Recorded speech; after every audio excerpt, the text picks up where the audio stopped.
Good afternoon, everyone.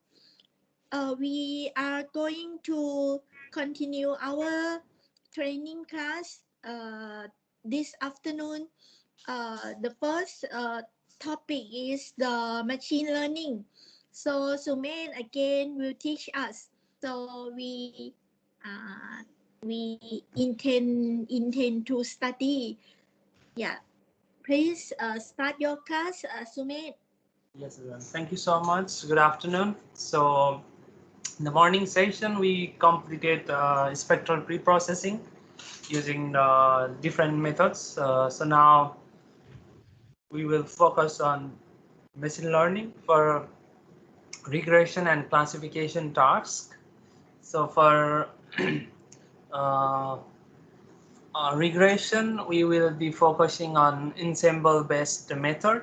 So we'll try to implement random forest in MATLAB, and another is we will try to do support vector machine regression to predict TSS of mango. And second, we will try to do classification problem. We'll use 4 different approaches: linear discriminant analysis, k-nearest neighbor, random forest, and SVM to classify the maturity of durian. And in module 5, we'll go shortly on deep learning.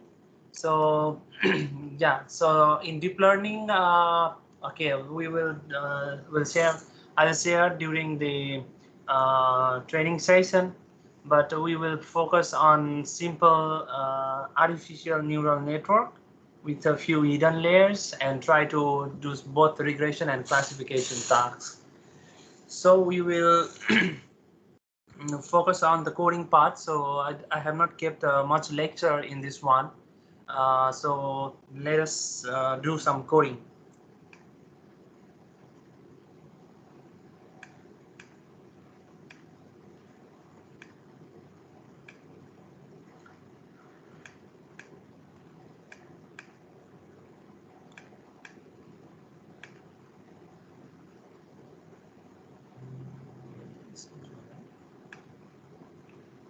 Okay. So now we have the pre-processed spectra. Like I shared 2 more functions during the launch time. So one is this moving average smoothing function, and another one is MSC. So I hope you have already downloaded and copied this 2 file in day 2 workspace. So now rather than writing this big code, so we don't need to write this code, but rather than that, we can just call the function. So yeah, so we can later on use this function to call. So here I have passed 3 parameter to moving average smoothing function. So window size, the polynomial order, we can define that. And another is for smoothing is somewhere here. Yeah, I think I just told about smoothing. And for MSC, we have created an MSC pre-function, so which takes only the raw spectra and pre-processes it. So from now on, we will only call the function for pre-processing, but we will not write the code from scratch. So now let us continue from here. We will now focus on regression tasks first, because we have already loaded and pre-processed data set of mango, which includes TSS measured using what? What did you use to measure TSS? Reflectometer. Okay, using reflectometer and the spectroscopic data from Avantes. Okay, Avantes in the online system. Yes. Okay, so let us continue on regression tasks. So we will focus on one is okay. We will start from random forest. regression, and another is SVM regression or SVR. You can say SVR. Okay. We don't. Okay. So let's say this one then. So okay. So I think it will not be possible for us to do regression or classification tasks for all the pre-processed spectra from different methods, but we can take only some. So I think let's do on. Let's do on moving average smoothing plus SNV. Okay. We combine moving average and then SNV, and then we use that spectra for all the tasks. Okay. So pre-processed spectra, SPC spectra will be from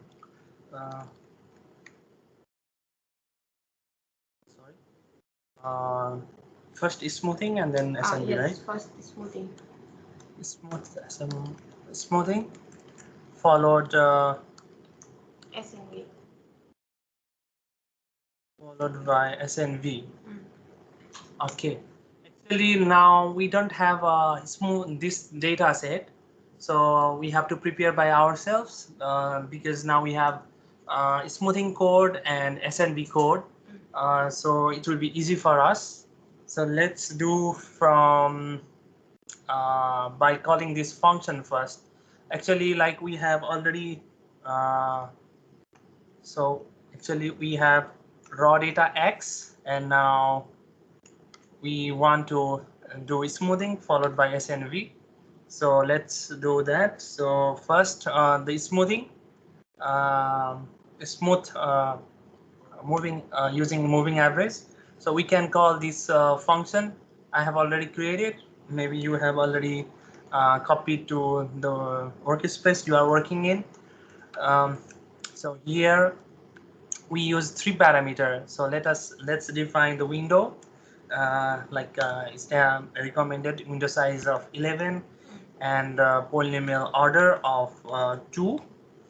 So as you can see here, now we pass raw spectra first, then window and order. This is smooth, but actually we need SNV.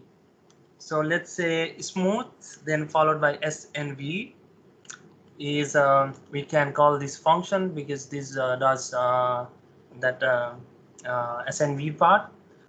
So SNV pre, and in SNV you can see we need to pass 1. Before we passed raw spectra, but now we want to do SNV on smooth data, so we pass SM, so which is smooth um, so we plot it.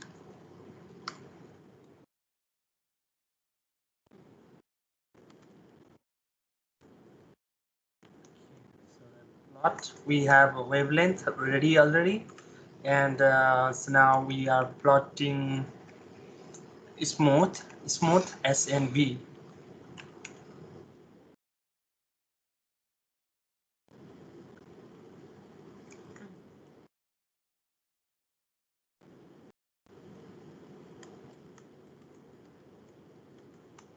I will just write a title so that I can understand.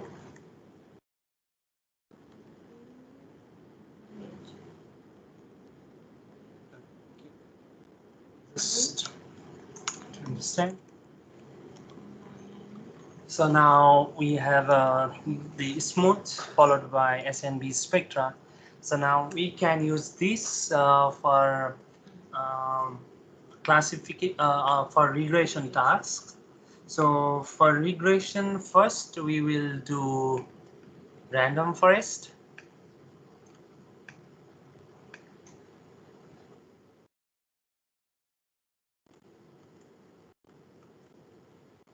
Regression.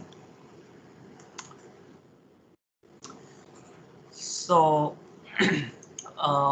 so for that we have to use a function which is called fit are ensemble, and we need to pass some parameters inside that. So there is a function called fit RENSEMBLE. So this is the function will be using to do random forest regression.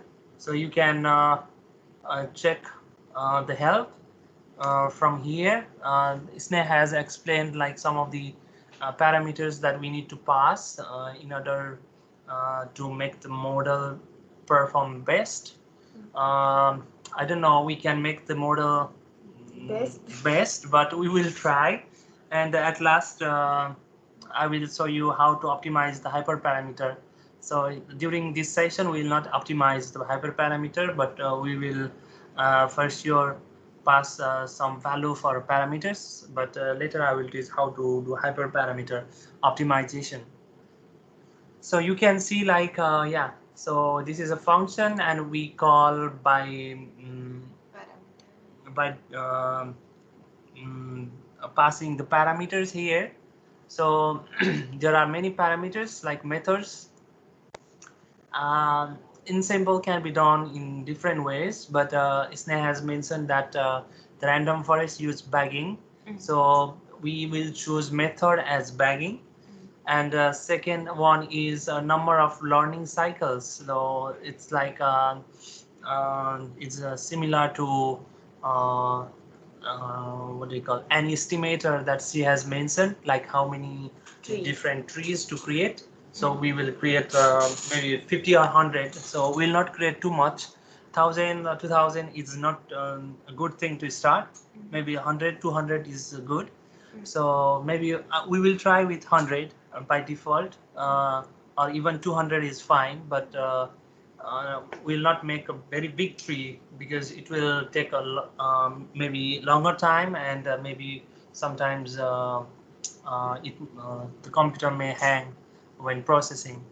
So learner, we will use a tree because we are splitting into different trees, and there are other parameters, but we don't need them, so we will not look at that.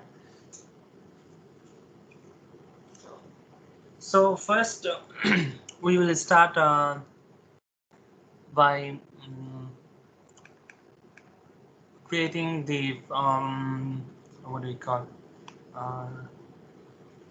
the model. So for the model, we need to pass other parameters like the data set as well. So we already have our data set in a good format. So and as you know, when you are doing machine learning or deep learning, we need to uh, split the data set so that we can check the performance of the model. So we need to split the data set into train set and test set, or even into 3 groups: training, validation, and test. So for now, we will just split the data into 2 sets, training and validation.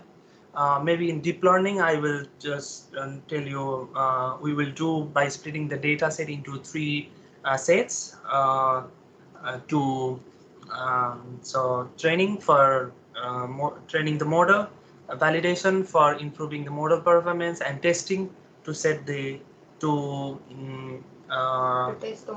test the model whether it performs good or not in the data set that the model has not seen before. So okay, so first we will split the data set. So let's do that part. So we will first prepare the data set.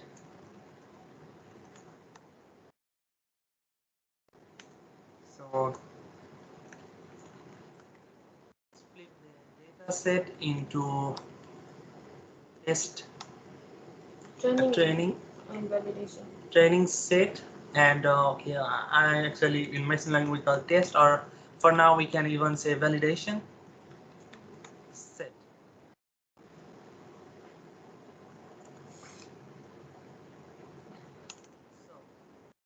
So now let's split the data. So currently we have n row. 182. We have 182 data. So shall we split it into 70-30%? Okay. So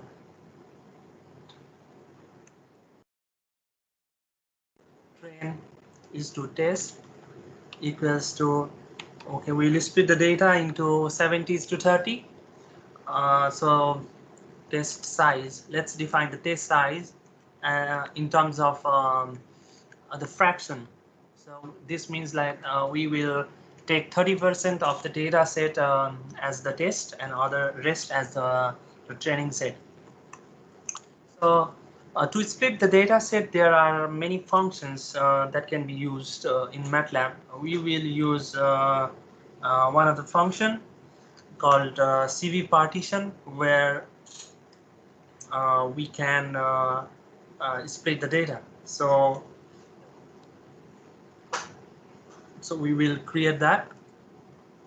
Okay, so CV, so this is the variable I create, but we will use CV partition function. So here we need to provide the number of samples. How many samples are there? So for here we have n row. N row represents the number of sample, and we have to define how we want to split the data set. So yeah, like the validation can be done in like cross validation way or in holdout. So in k-fold cross validation, we split the data into k different chunks, whereas in holdout we split the data into test and train. So I will do both holdout validation and k-fold validation. So for now we will use holdout because we are splitting into train and test, not into k-fold. So here we will pass holdout because we are splitting the data into training and test. And the last parameter is this test size, like how much data to include in the test. So we have defined that we will use 30% of the data set, so it's here. Okay. So now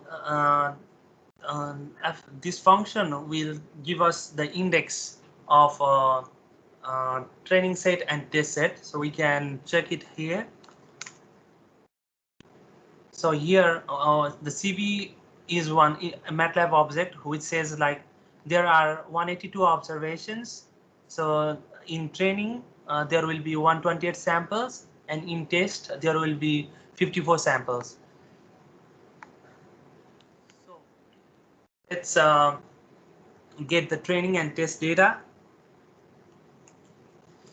Okay, so xtrain can be extracted as x from x. We will get only the training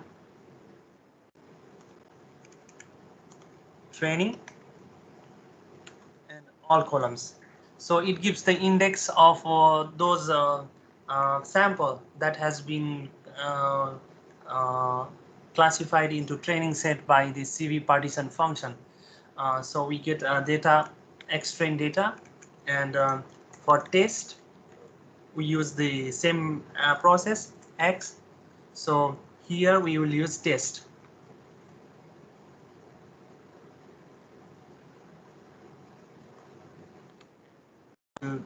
Extract all the variables. So we should do same for the y variable. So we can extract y train as y. So now same thing. So for training we use training and all, and for test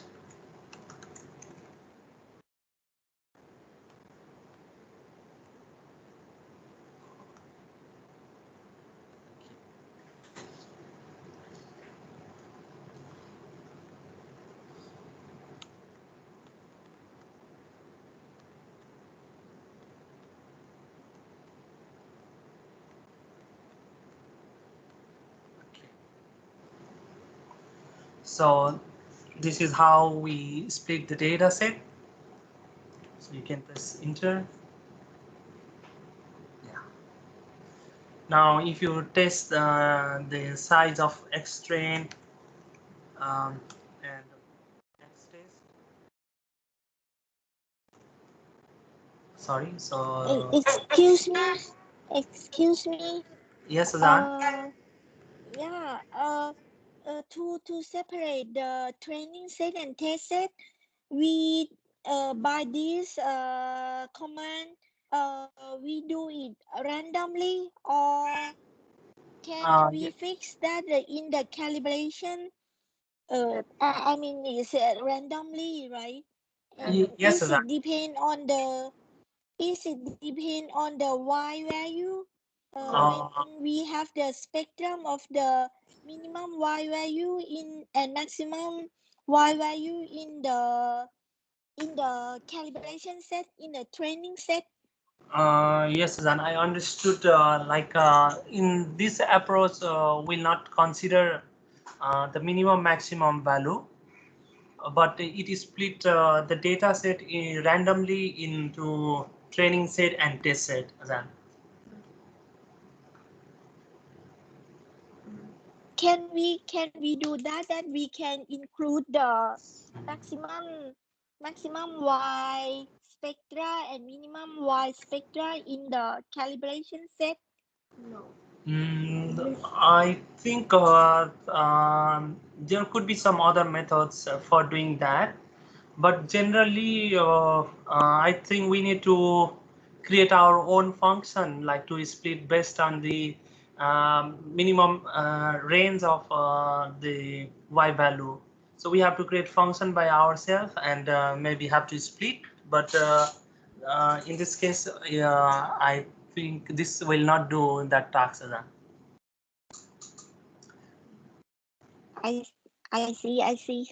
But I will note that, and I will try maybe in future to split the data set based on the range of Y values, so that it could help us to make the better model.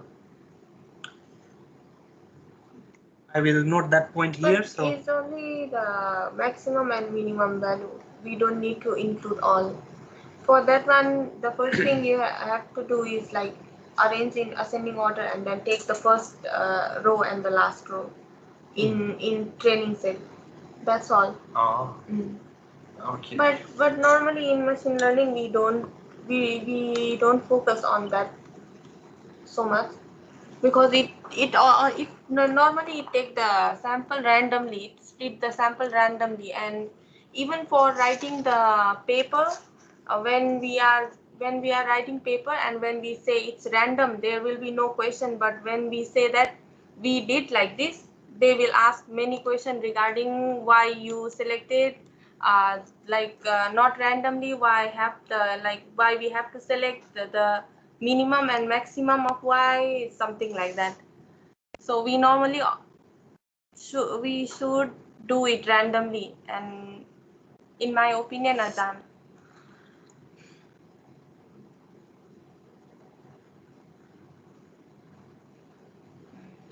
Yes, But Azan. my opinion that we should include minimum and maximum value in the spectrum in the calibration set. But we can do later. Yes, Azan.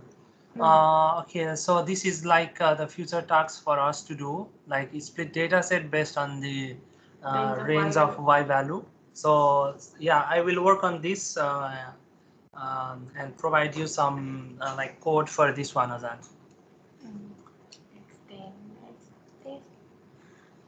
Okay, so now we have 128 samples for training and 54 samples for testing. Let's try to plot histogram of Y train and Y test.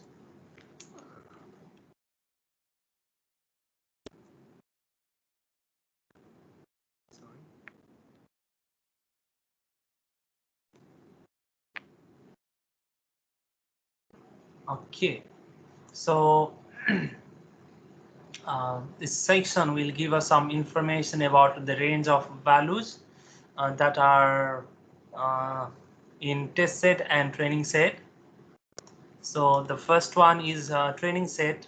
I think like though like Azan mentioned a good point to split the data set, we'll do that. But for now, like it also looks okay because we have a data set throughout the range of Y value in both training and test.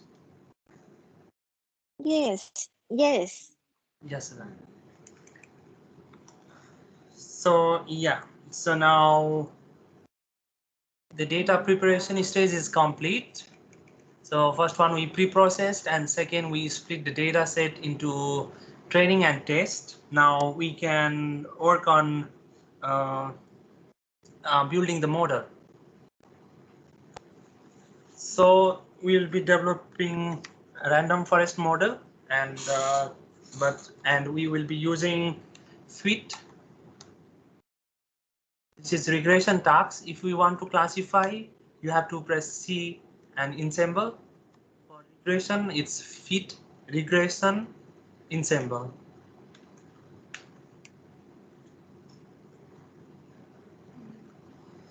So the parameters that needs to be passed to this regression model are first one is the training set,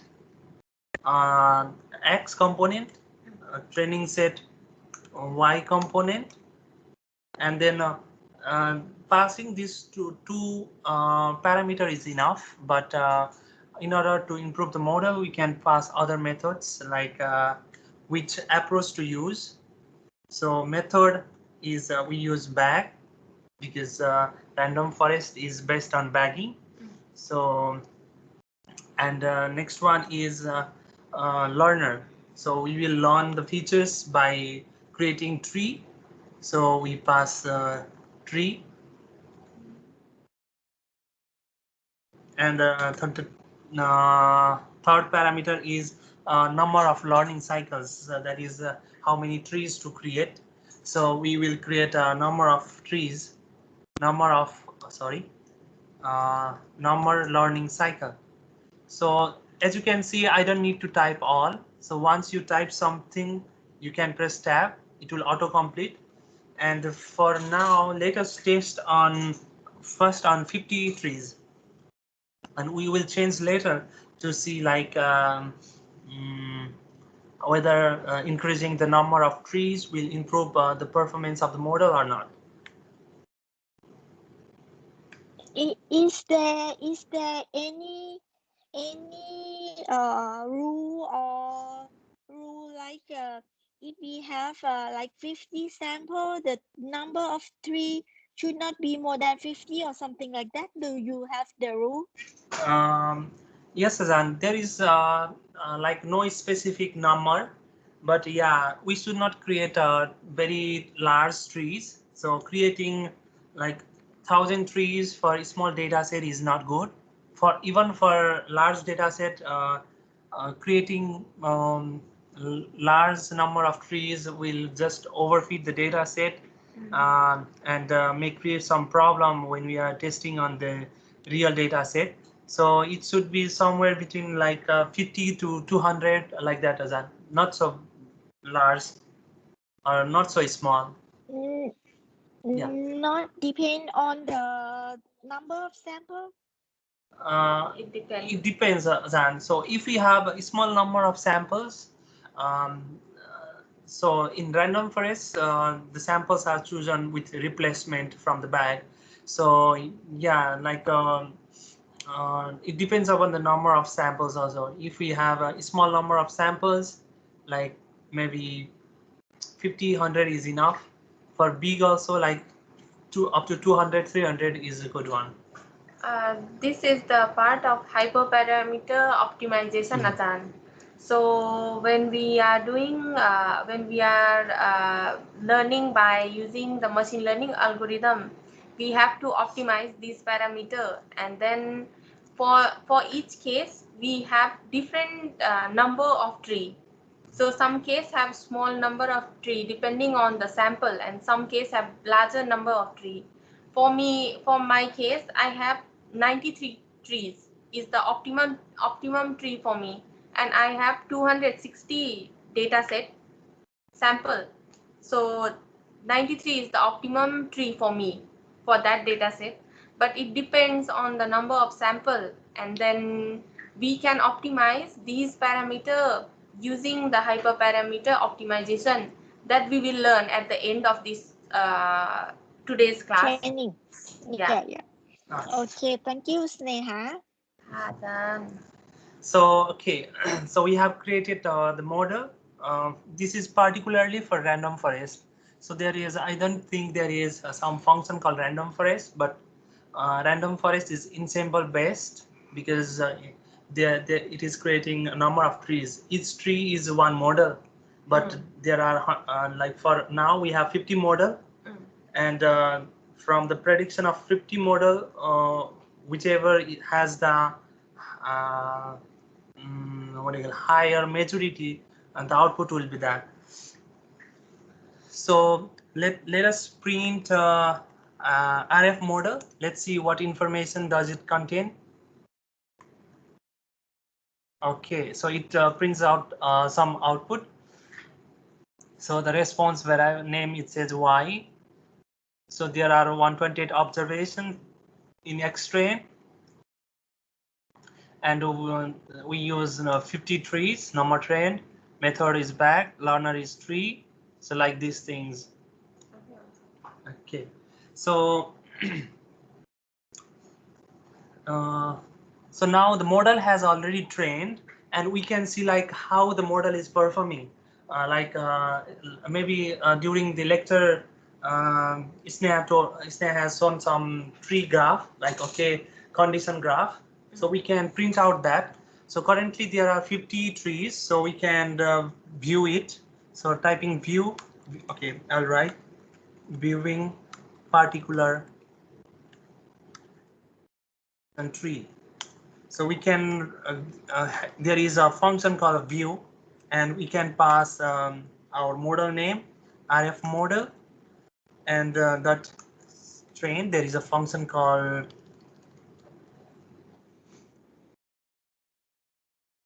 train, and we can say which tree we want to see. So this number can be between 1 to 50 because we have 50 trees. So let us see the first tree, how it makes the decision.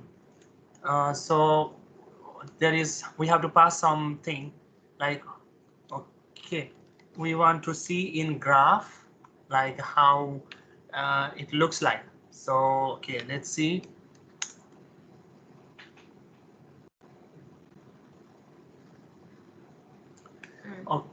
Okay, I have to switch my share screen. Maybe you have already seen in your screen, like the graph, something like this will be displayed automatically. So now you see like how the individual tree is working. Like the first is it checks condition at different so here it is not wavelength, but this is the index of wavelength. You can this is this one is the wavelength, and this is the absorbance. So it check that this wavelength and this absorbance, if it is true, if it is less, then it goes to here, and if it is not less, that means false, then it goes here. And then from here it again calculates some indices that I mentioned already, like Gini indices. And then again it start to expand the node, and when at the point when the Gini indices is low or like similar to the previous node, then it stop. So here we can see that it stop, and the leaf node of this node gives the TSS 16.06, and this one is 17.41. So there is no further node from this one. So this is the leaf node.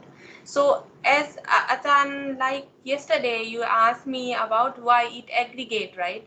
So now you can see that in from each node we got the value of TSS 18.3, 16.9 like this.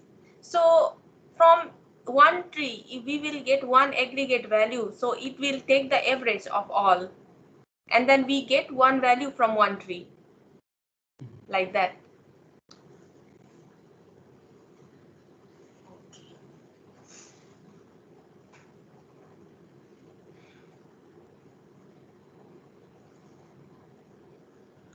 Okay.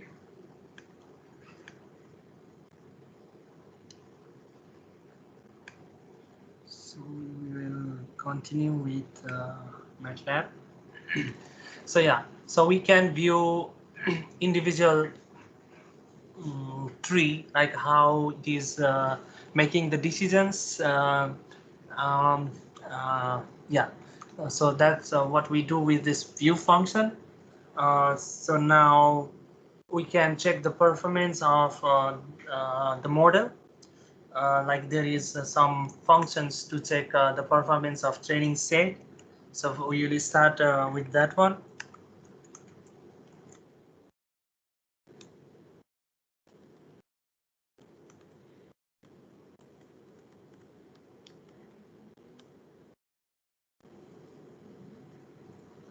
So first we will check the performance of training set, like the loss. There is a function called rloss that can be used to So I will this one rloss, because there is a function called r substitution loss. So it will test on the training data set by randomly shuffling the data set, training data set. So we pass the model name inside. So you can see the value. So this has the RMSE of 0.3880. So this is like the performance of the training set.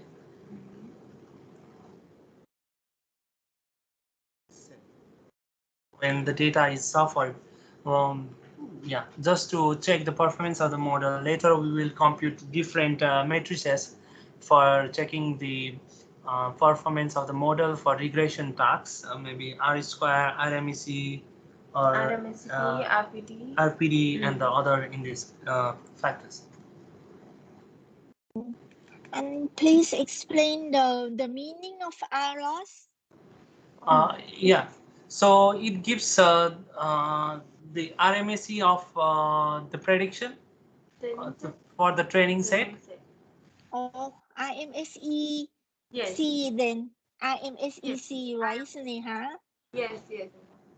Ha. This is IMSEC. Calculate the R of training set. Yeah, I will do that.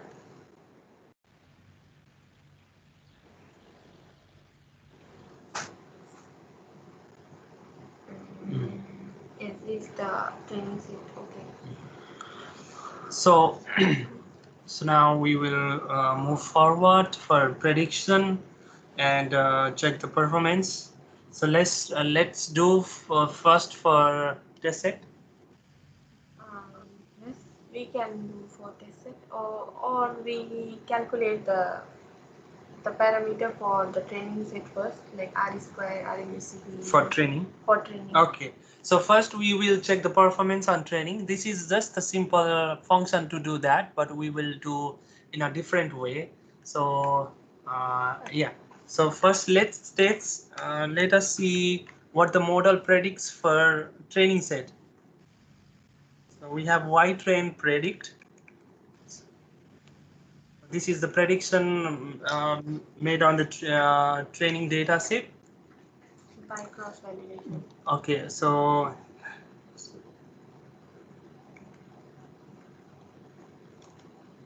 okay, so we'll do based on cross validation. Okay. Because we are using now hold out.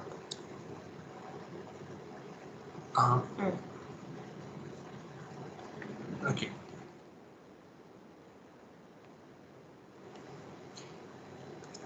So just a moment.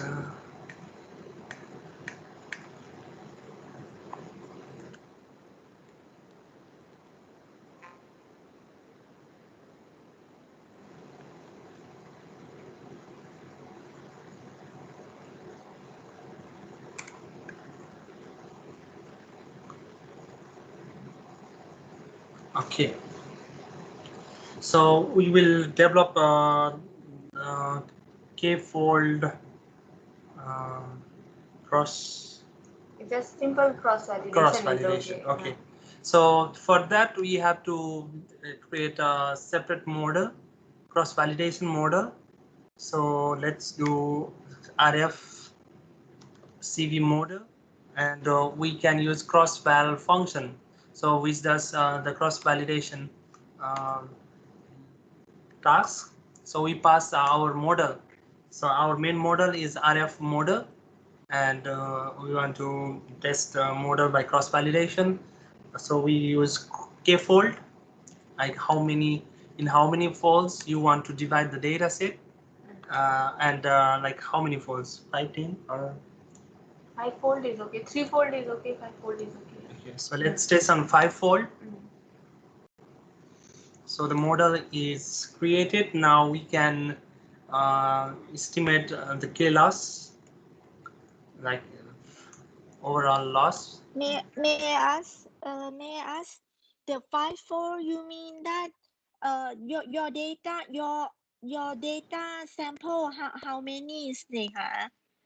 5 is split into 5-fold, Kazan. 5 set So is 5 one set. Yes. Yes, then. So in training set we have 128 samples. Yes. So it will Yeah. divide into 5 different groups. And then when do cross validation, we have take first segment and then second segment until 5 segment, right? Yes. Yes, Kazan. then. Yes.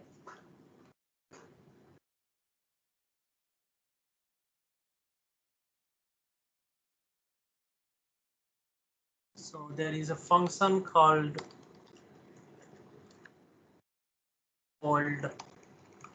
loss. So in this we pass this function. So here we are saying that do the cross validation using this RF model with a 5-fold, and now we will find it by passing.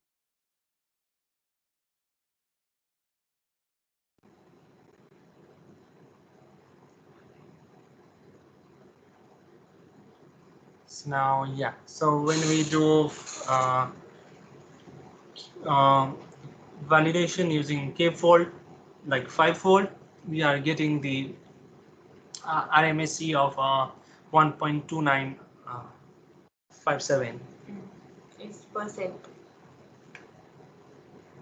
1.2957% bricks, right? Yes. Yes. Yes, sir.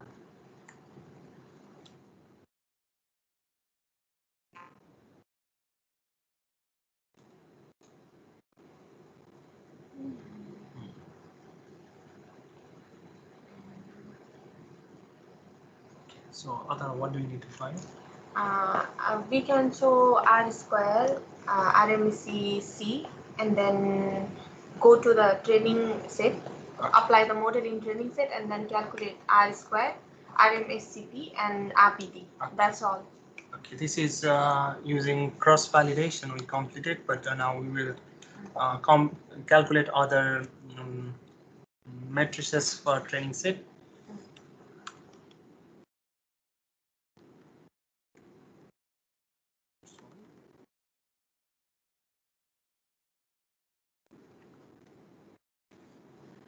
Okay, so let's predict for training set, and we'll store it in ytrain predict variable. So now we have developed the model. So to predict, we have the function called predict. So easy to understand. So here we pass our function, our model. So predict using this model in dataset X-train, because we want to test on X-train.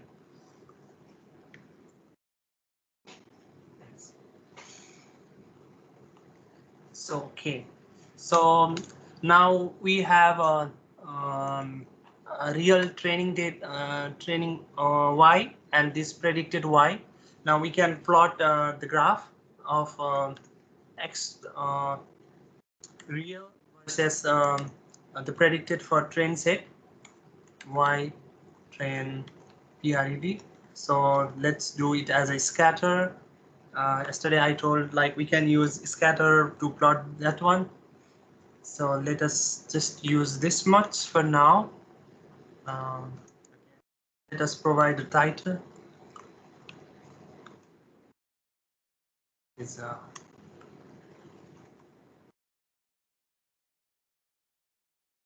and let's provide the label on. So in X we will have observed TSS,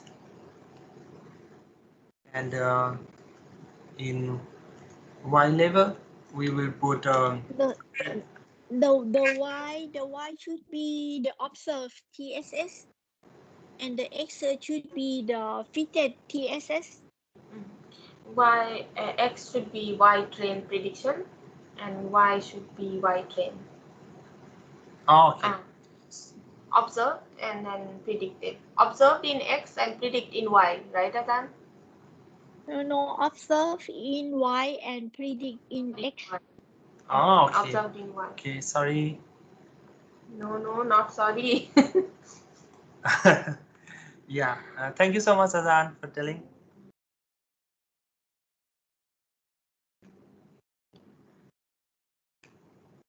Okay, this should be Y and this should be X.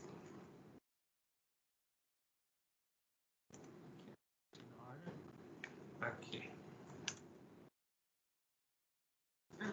So we have the scatter plot, observed versus fitted. Observed versus fitted. Yeah. Okay. So now we can calculate R square. Yeah. So now we will calculate first the residual, like the error component, and then we will calculate the other thing like R square and RMAC, or even RPD is, I think we can calculate. RPT should be for test set. Oh, okay. So let's calculate residual in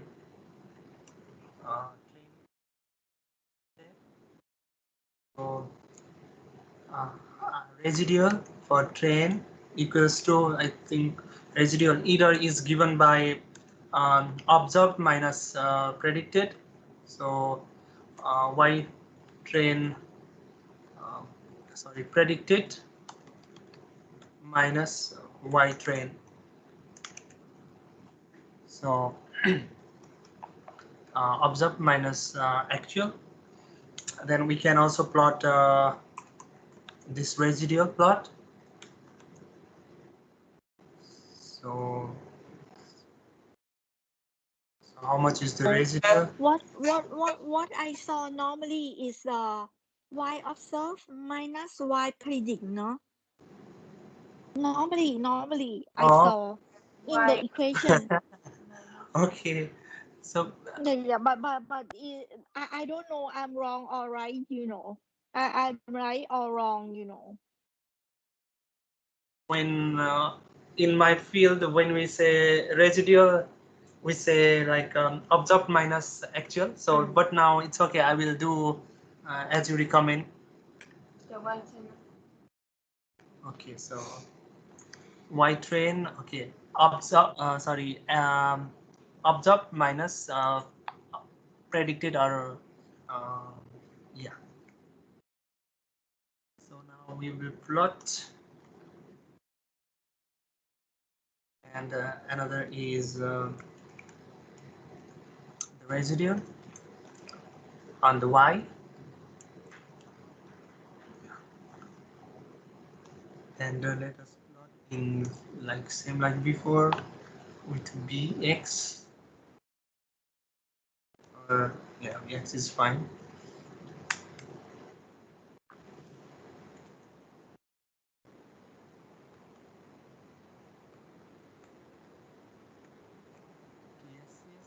And on y level we'll plot residual.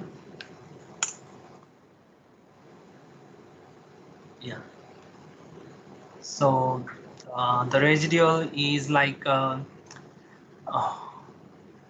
almost like from -2 to 2.5% risk.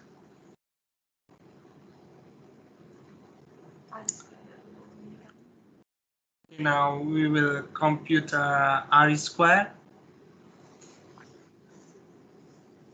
So we need RMSE also for RMSC. Yes. but it's same thing. It's the same thing that we all already got in. Yeah, that is For Excel. from K-fold.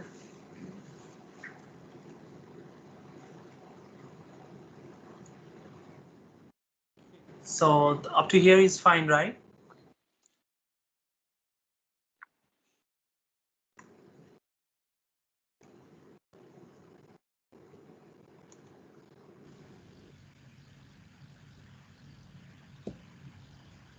Yes, yes, you can continue. Okay. So now we will plot R square. So for that, we can compute like sum of square of error, sum of square of total sum of square, like we do in matrix. So we calculate sum of square of error as from the residual. So residual and square, for square we do this sign, but we want to do like element wise, so we have to pass this dot operator, and sum of square of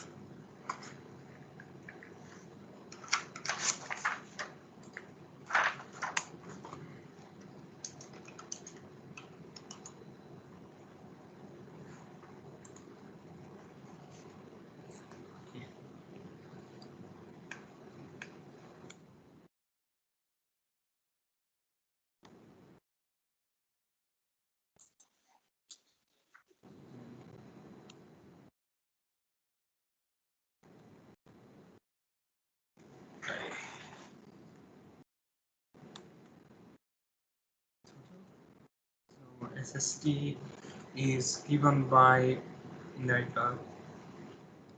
some y train minus mean of y train. So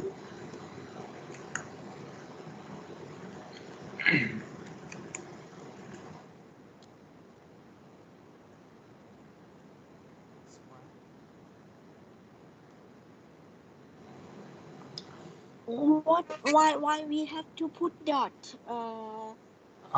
before we make a power? yes, and if we do not put dot, it will like not calculate element wise. So for example, I'll show here, if A has 3 elements. Yeah.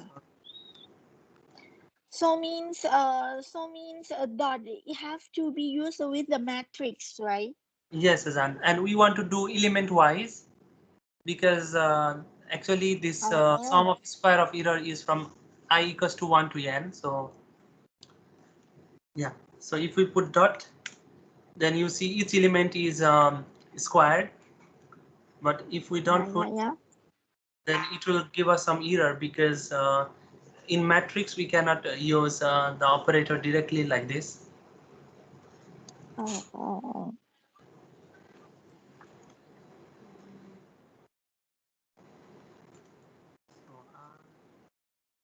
Square train plus 2, now R square is given by 1 minus SEE divided by, sum of square of error divided by sum of square of totals. There is no directly calculate R square formula, right? We have to make formula by ourselves. Yes, Azan.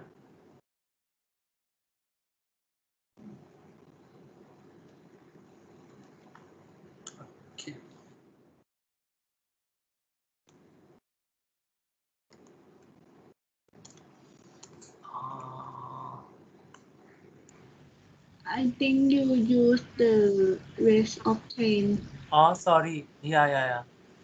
I was saying residual, so I just typed residual. Yeah. Thank you. Yeah. So for train, we have R square of yeah. 68. 68% for train, and Yeah. then So now we you calculate can, for test it. yes, you can. So for test set, we do the similar thing, like we have to make prediction. Uh, so this will be Yes. test predict, and here we pass test data. Yeah. So now we have this. We can compute. We can plot the similar thing for test set.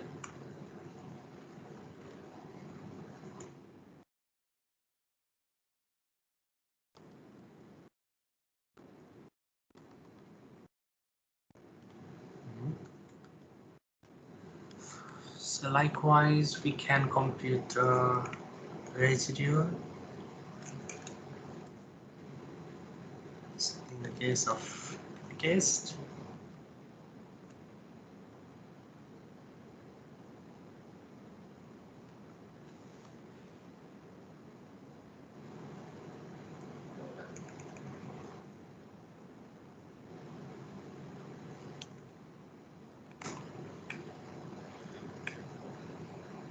And now we can compute this residual, sorry, R square.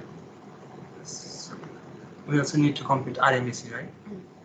So RMSE test is given by square root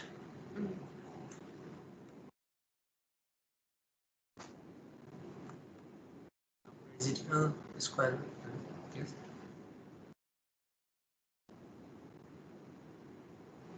Sorry, this has to be.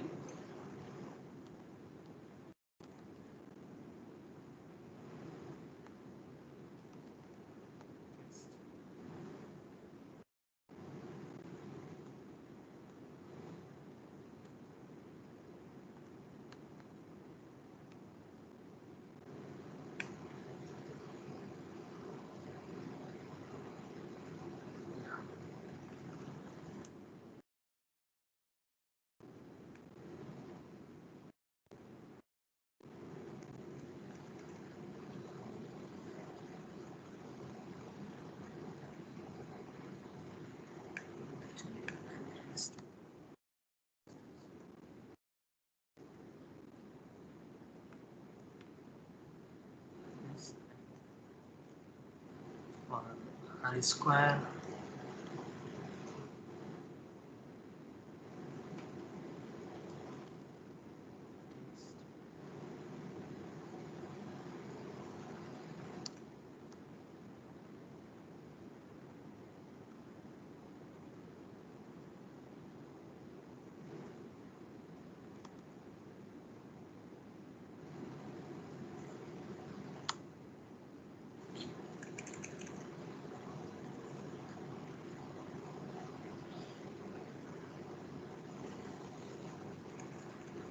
So we have just calculate RMSE for test set and R square for test set.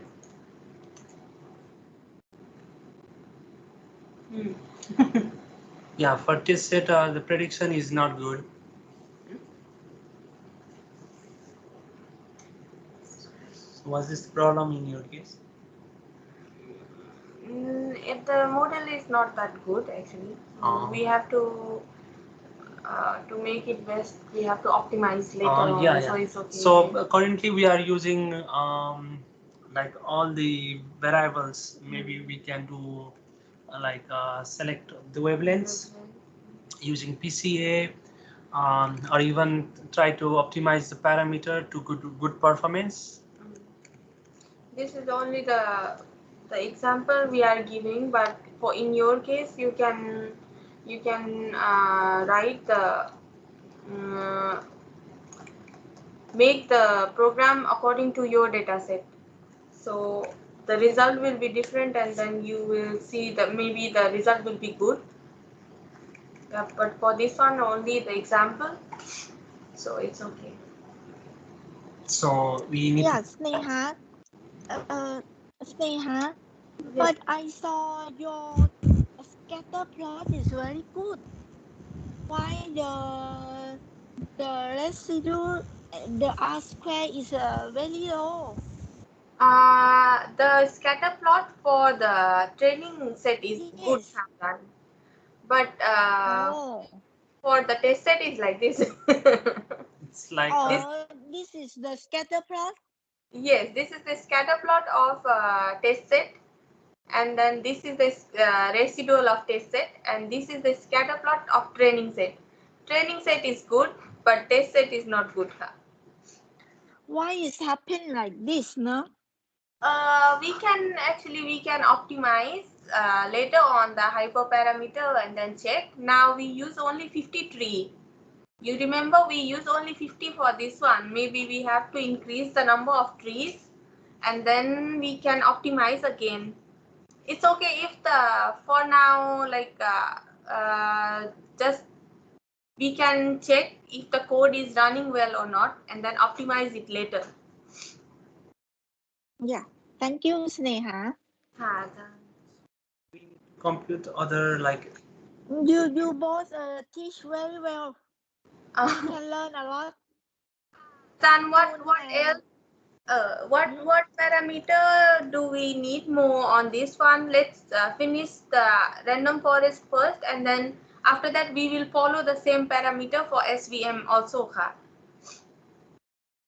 So now we have R yes. square test set, R square training set, RMSEP and RMSEC. So we need bias and RPD. That's all. RPD. Okay, let's compute RPD. RPD. Need RPD for test set. Okay. Residual. Residual But of like this, we can make a function also. Yes, Azan. This like so we can put this thing in the function so that R square can be computed. yes. Yeah. I will provide the function to you later on, Naka. Yes, I will give a lot To of. us, to us, to us. To For I me, will, maybe I know use, yes. but for student they use, For June and L, you can also try Yes, try yes. to try to create the function because now you already have the code. Yeah. So you can try to create the function and then use for your model. But I will share the function also. But please try by yourself also to create the function, na? Okay, I know. Thank you. So yes, son. Yes, I said Sneha is very strict. Yeah, because we teach, but we give all the knowledge to you now. So you have to make some effort to apply by yourself. Yes, But but I function, will some function in this part is auto from the MATLAB, right? Yes, yes. yes. For example, like this function, Predict. yeah, predict function. This square root, mean are the functions that are already there in MATLAB. Yes, I think I will try to do by myself. Yes. Yes, So please yeah. try. If you cannot, then you can use the function that I will share. But try first. Thank you. Okay, so now let's continue and try residual predictive deviation. Like I took reference from one material, one article. I will share here. Like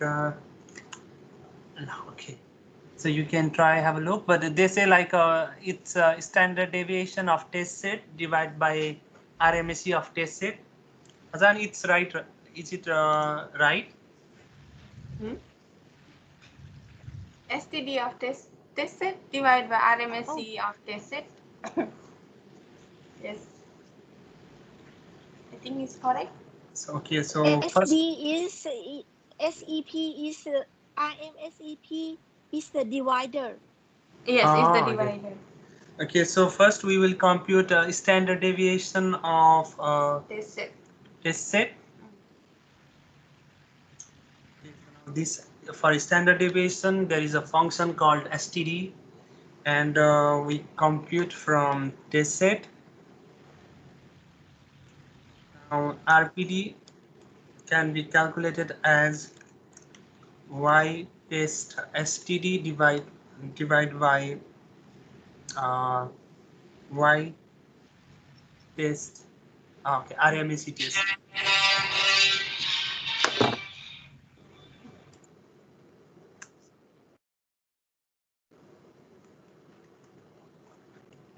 Now we also have RPD of around 1. RPD look good. No, not look good. Yeah, but for the data, the scatter plot of prediction like this, if you get RPD as one, I think it is look good. Yeah, Yes, yes, yes. So, are there any questions? Bias का simple mean मात्र हो गया. Test Yes. mean. Mean Mean of of the difference between test observed and predicted. Okay. Right, Atan? Bias for bias is the average error of average error, right? We call it average error, right? The difference between predict and reference. Yes. It should be absolute. No need. Bias can be minus, negative and positive both.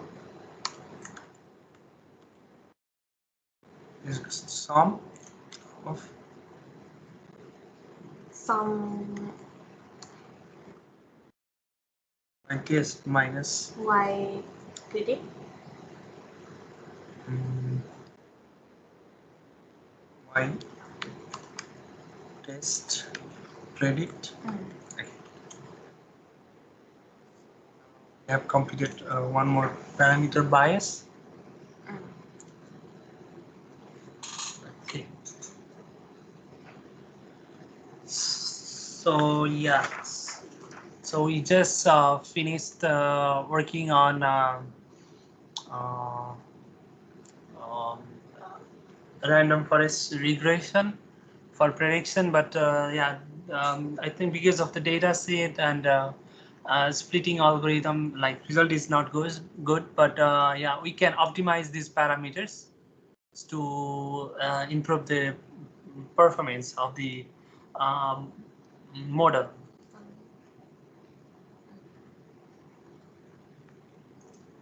And we don't need something like mean square error, mean absolute error.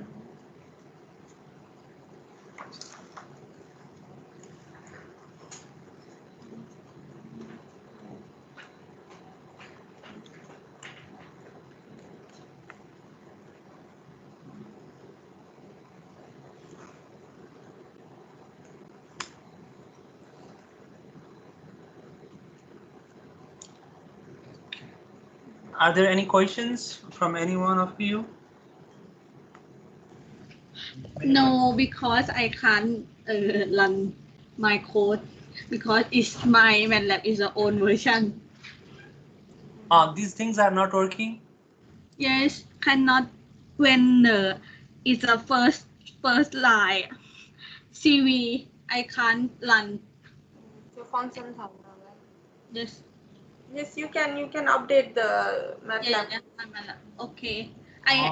Now I see you only because it's I think because I search in the MATLAB search it my version don't have this code.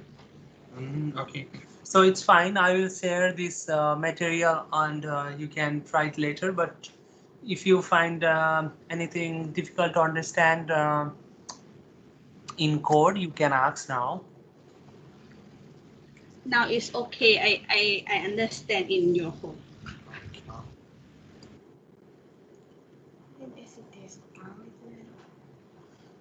Okay, so yeah, the optimization part we will do later.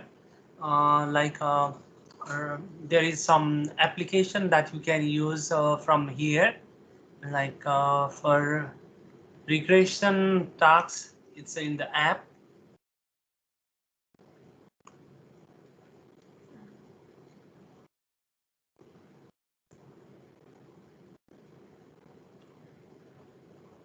And we will do that after some time. First, let us finish our like classification and regression tasks. So now let us try on SVM regression. I think Azan is not there. No, I'm here. I am not here. Okay. I thought your phone. Somebody else is here. I thought your phone was ringing, so you went. No. I listen to you and Sume always. Okay, thank you. Hey. Okay, Akhil, I came to know why our model did not perform well. We were actually planning to use this smooth data, like smoothing plus SNB, but during coding I forgot and used raw data. So let us once try in the regression replace with replace here. After the when splitting the data set, let us replace X by this one so that we will have the smooth and SNB corrected data.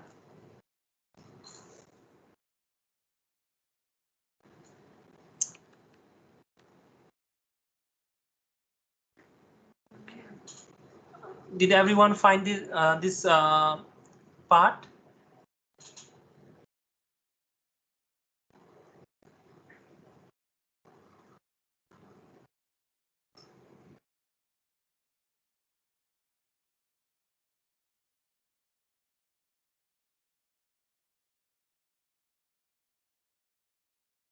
Let us see like whether the performance will be improved or not.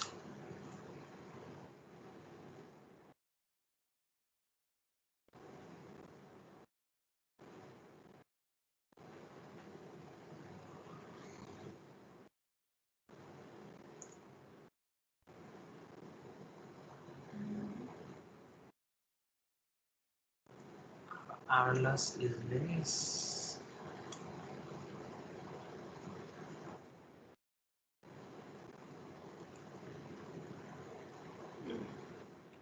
Loss also decreased.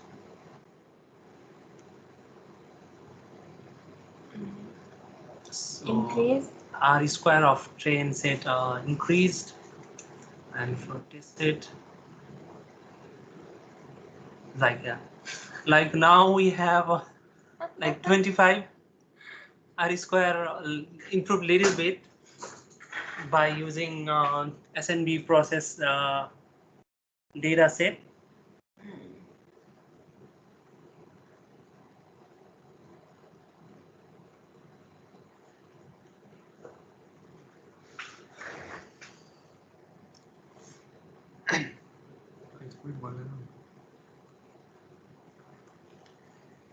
Okay, now we will start with the regression task.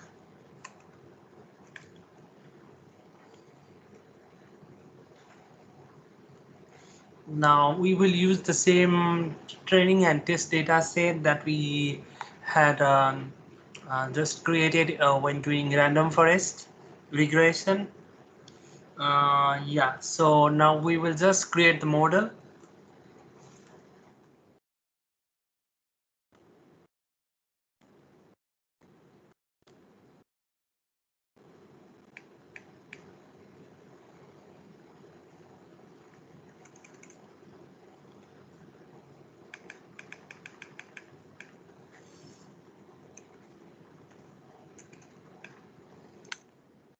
For regression, there is a function called fit RSVM.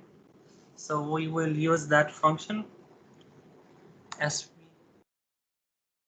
I write SVR model equals to fit RS. So there is function called fit RSVM. So this model is used for um, regression tasks. For classification tasks, we can use fit CSVM. So the C represents classification and R represents regression.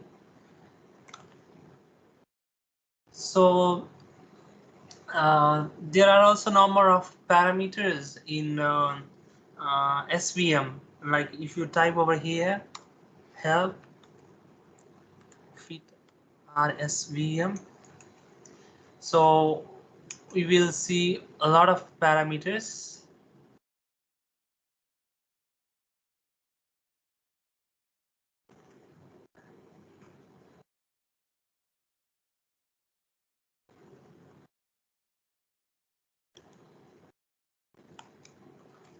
My MATLAB is stuck.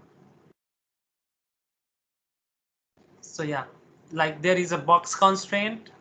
Maybe Sneha has told about. Where did it go?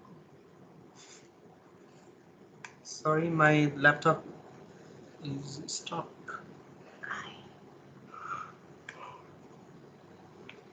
Okay, now it's fine.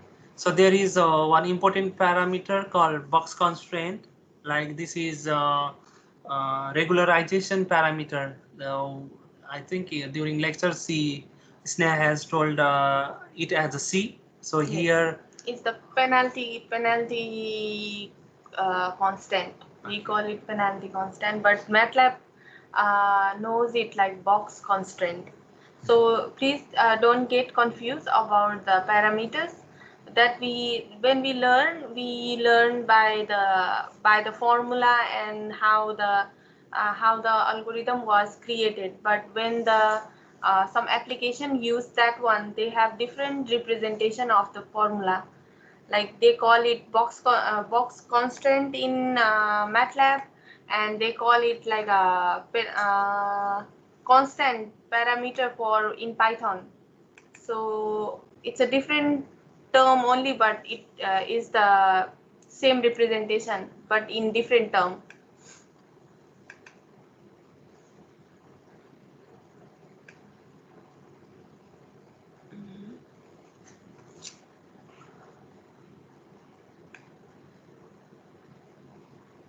I think my MATLAB.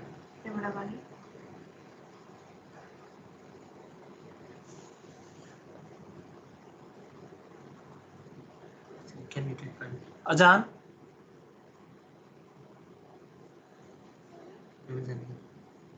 Hello. Yes. Ajan, can we take 5-minute break? I think my computer have some problems, so I will just close and open again. Yeah, okay. Okay.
Hello.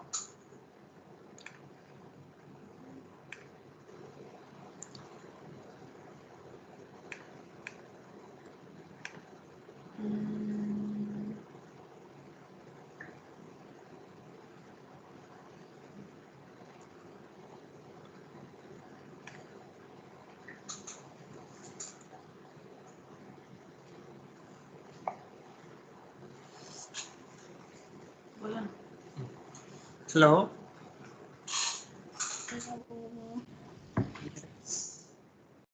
Everyone is there? Yes, yes. Okay, so we'll start.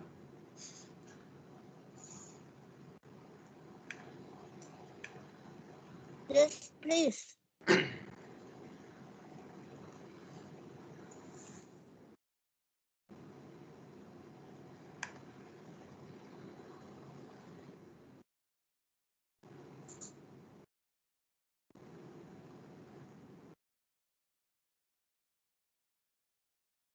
Okay. So, yeah, I was talking about the parameters that we will be adjusting. So first one, as I told, like box constraint. So it is equivalent to C that Sneh had done during the lecture. And second one is we will optimize the kernel function. So maybe Sneh has already told there are different kernel function, and we can use depending upon the nature of our data, whether the data can be separated by a line or or a linear surface, or like whether the data is very complex which cannot be separated by line, but we need to fix some Gaussian surface using Gaussian distribution, or maybe some polynomial function. So for now, we will be testing on Gaussian, but yeah, it could be homework for you that you try on linear and polynomial and see like how the results, the classification regression results will be different. And another, this kernel scale, we will fix it. So it is equivalent to the gamma that I think Isne has told about this one.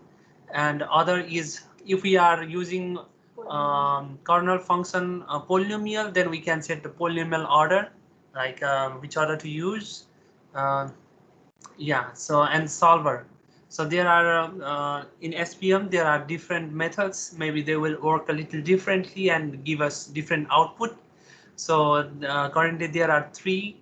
So we will be using the first one SMO, and like other things is okay, you can have a look, but main are those things. So we will work on that thing. So we already have X train, Y train, X test, Y test from random forest. We will use same. So here we pass X train to the fit RSVM function, and then Y train. So now after this, we have to pass some parameters like which function we want to use. So first one is kernel function. So we will use Gaussian, or they also call RVF. RVF or Gaussian is same. And second one is okay, box constant. Second one is box constant, like how what is the value of C. So like by default, I think its value is 1. So generally the value could be from as far as I know, it can be from 0.01 to 100 for model development. We can set any value, but 0.01 to 100 is what we generally expect in between. So now let us set only one for box constraint, and another is gamma kernel scale. So its value generally is between 0.001 to 10. So that is like if the value is between that range, then it is considered a good model. If so, we will put let us put 0.01 for now. Sorry, it should be in kernel scale. And next parameter we were talking about is solver. So by default, I think it's SMO, so we can choose SMO for now. And yeah, so these are the important parameters we need to fix. Kernel function, box constraint, which is about regularization, gamma, and the solver. So let us check the model. So yeah, so for now we have set these parameters, and I think these are estimated by the SVM. So now we will check the performance of the model using same concept as we did in a random forest. So I will take from here to just copy paste and just change the model so that it will not consume more time. Okay, so we have reached up to here. We develop the model, so we check the performance of the model in training set by passing whole data set. So we are using SVR model. So let's check. So the loss or RMSE is 0.28 percent bricks for SVM, and here okay, we will change to SPR, and we will do the 5-fold cross validation, but we are using our model. We just need to change. Okay, so for cross 5-fold, the RMSE is a little high compared to that of random forest. So now here we predict for train set, SVR model, and I think we don't need to change anything.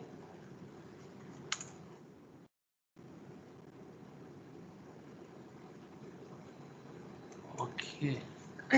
So looks like we need to optimize the parameter, but yeah, the value that are in the edges are getting what is being predicted as like constant, right? So okay, maybe we need to optimize our model in order to to get the best result. So that we will do later, but let us keep the same for now. And another thing, we test for test set. Yeah, so I think no need to change anything.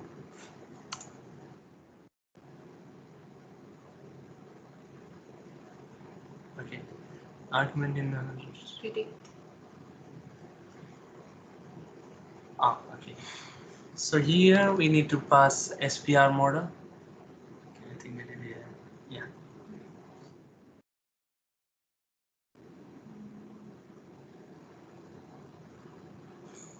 Okay, so yeah, there is some problem in the parameter that we had defined. Like if we can change the parameter, I'm sure like it will give a good performance. So in that case, let us see like whether it can improve the performance if we tune up the parameter by optimization.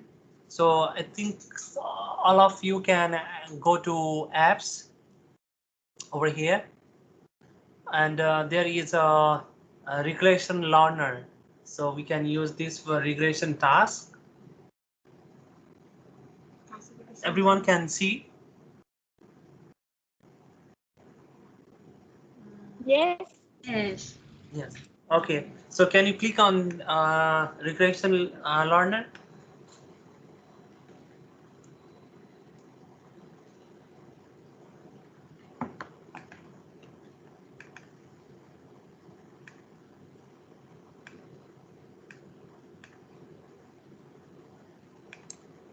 Okay, I think everyone is seeing the similar window. So now we will do hyperparameter optimization from here. So first we need to load the data. So we start by going to new session. So it's like using Scramble. So I think it will be easy for you. So unscramble. Okay, so we will load the data from a file.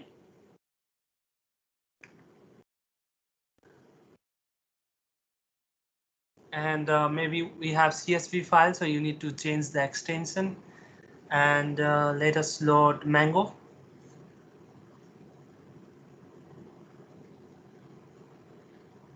And we open. Okay.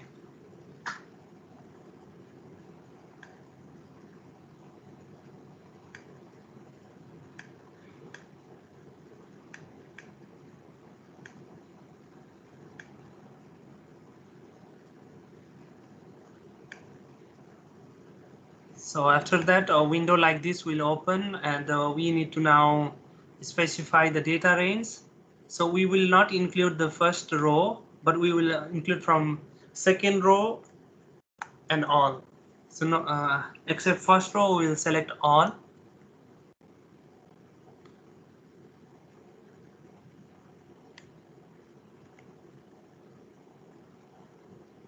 Did everyone select the data set as I did?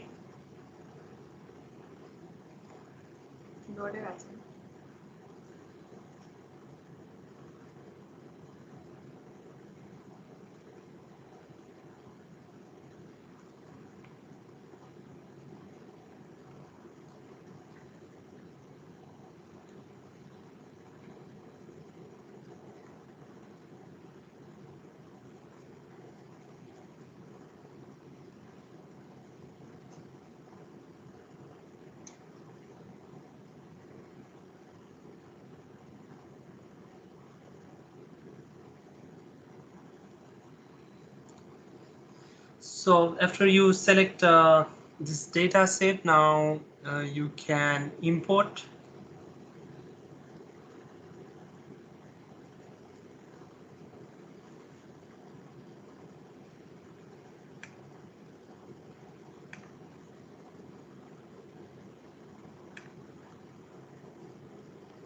Now after that, you will see a screen like this.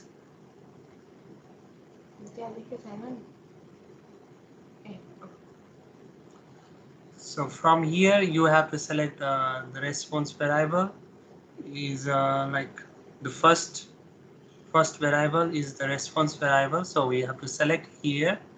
So now if you see, like y is variable 1 and all other variables are x. So here we can set the cross validation, like okay, we'll do 5-fold cross validation, and we can also set a validation, but currently it's disabled, so it's fine. So we can do by cross validation, and we can then start the session.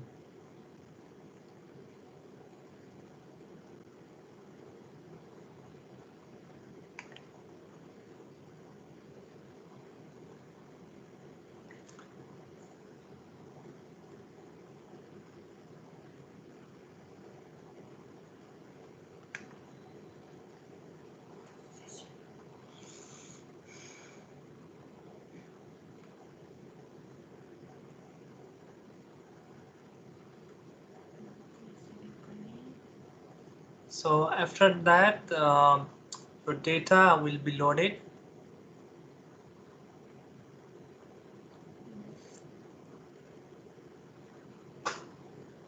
So your data set is like this, and from here uh, it will show list of like regression algorithms that we can use. And for hyperparameter optimization, we have to select like this one, optimizable tree, or for SPM, you have to select optimizable SPM, like for ensemble, optimizable ensemble. So for now, let us try on optimizable SPM.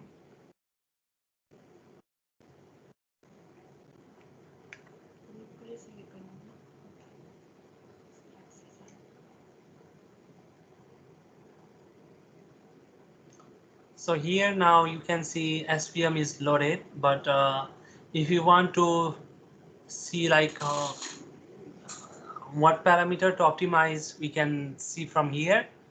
So it optimizes a number of parameters like kernel function, box constraint, kernel scale, epsilon, and standardize. I think we don't need to, yeah, we can standardize the data set if we want. So it will just convert to, it is SNV format. So yeah. So once you fix all the parameters to optimize, let us do for all now. But yeah, once you select the parameters, you can train the model.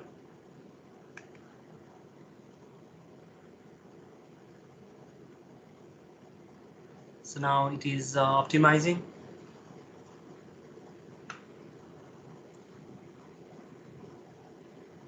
Box constant is 0.01. 193 cubic. Okay, so it is starting. At first it got mean square error of 1.3% breaks. Now it is decreasing.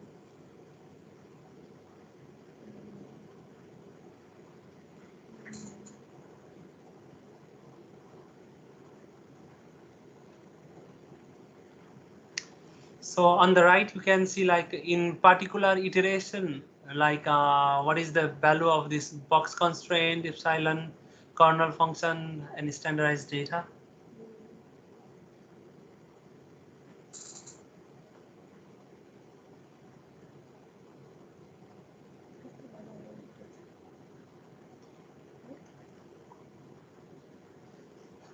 I think here you can see the MSC value after maybe second iteration. It is not decreasing because this error should decrease, but since now it is saturated, I think we will get the parameter from second iteration.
Now it's almost complete. May I ask you? Yes, sure. Uh, you think we finish in the 4 o'clock or not? Yeah, we will finish because for other section I will provide the code to you. Like for deep learning, I will provide the code that I have already written and I will explain and we'll run together. For classification, also I will provide the code. So I think we will finish. Okay, thank you. Okay, so you can see in the graph like this red dot represents the best parameter where the error is minimum. This mean square error is minimum, and you can see the parameter like in our case we chose 100, but here it found a 193 point something. Epsilon, they found this value, and they found that a cubic polynomial function, kernel function, gave good performance and without standardizing the data. So we can use these parameters to train the model. And on the right, you can see after training, like RMAC is this much, R square is this much, MAC, MAE, like some information about the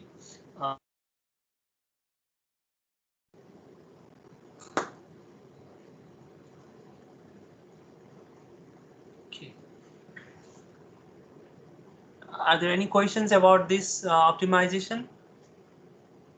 You can select the method and which method you would like to do for the optimization, and then run on your data set.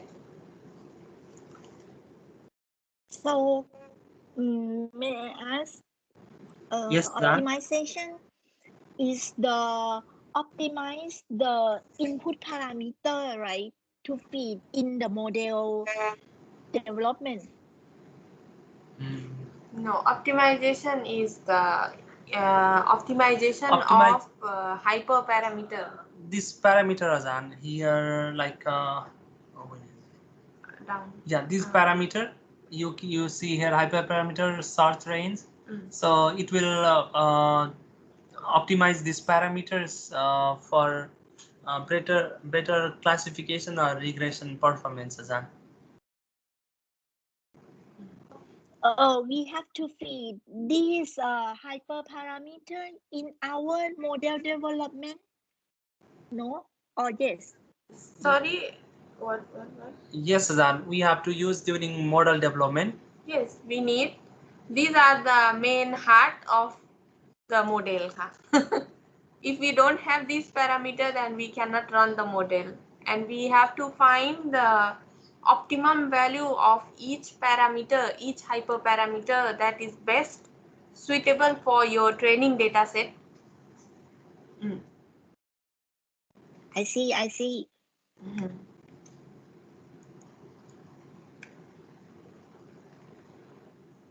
Any questions from other?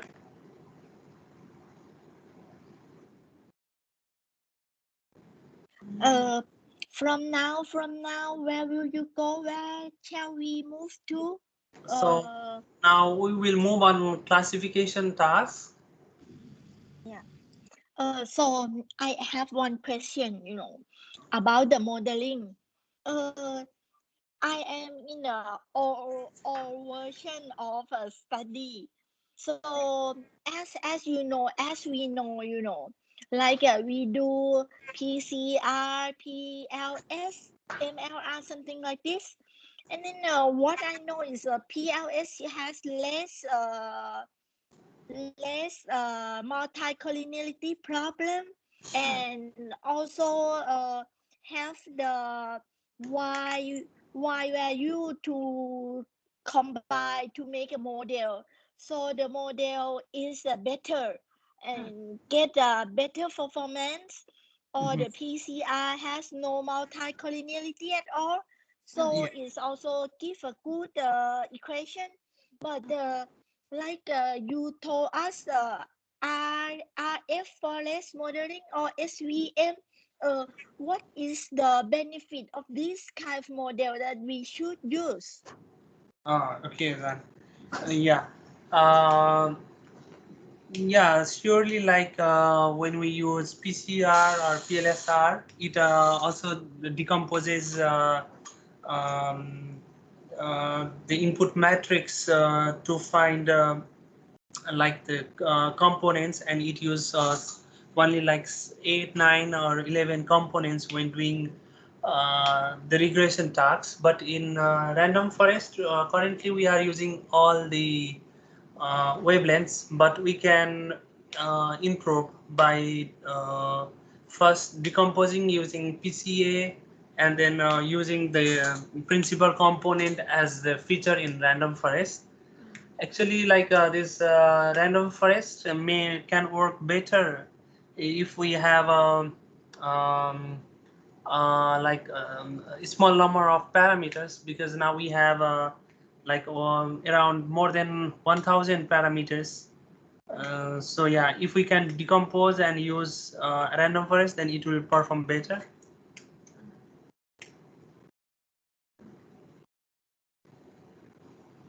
But the algorithm of random forest we don't know, right?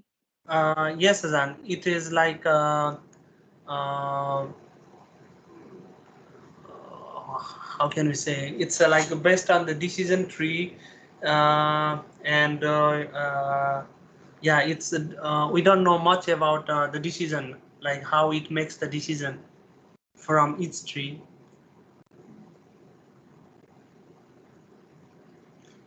Algorithm of okay, let's move. Let's move. Yes, so we move now to another section.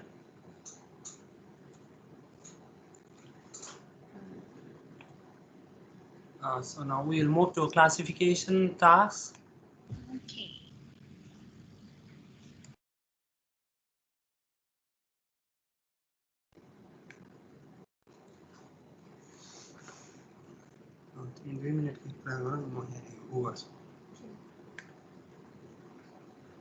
Good.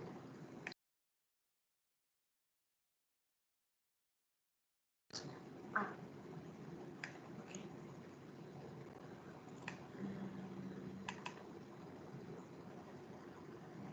So how about April, May, and June? How do you think is how complex is MATLAB for you all to do your analysis?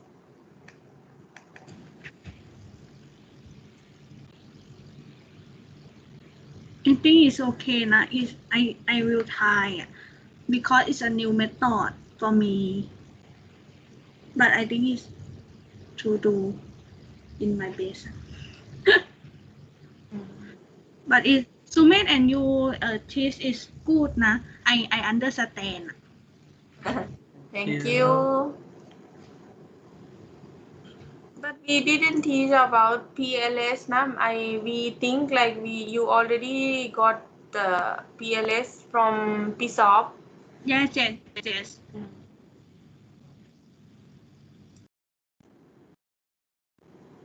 And L.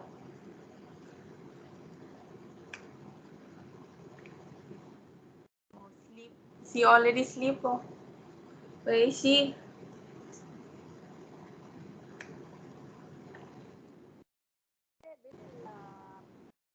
Oh, your sound I cannot listen, na.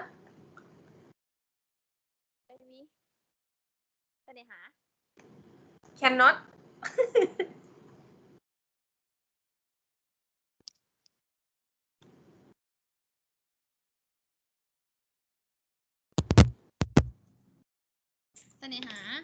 Yes. Okay. For me, you and Sumit take many detail for me, make me more understand Okay. than the first time. We are happy, na. Happy to know that. Yes.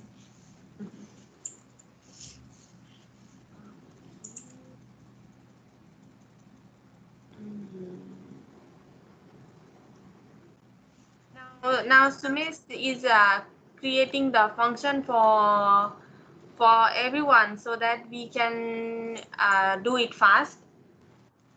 He already have the code and he need to make the function, so he's doing that one.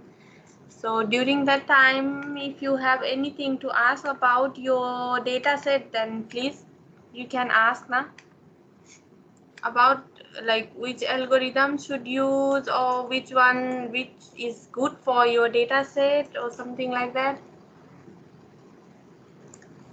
Thank you so much.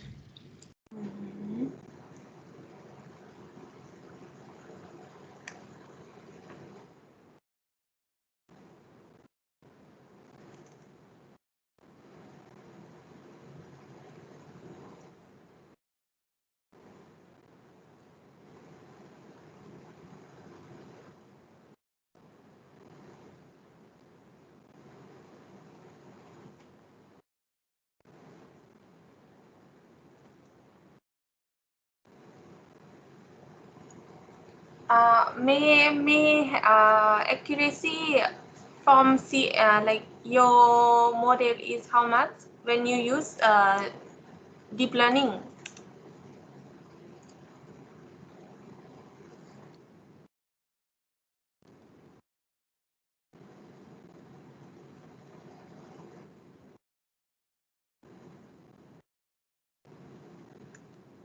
Sorry តើអ្នកហា Yes, yes.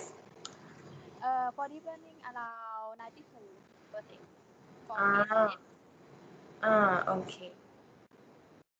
So you use CNN, right? Yes. Okay.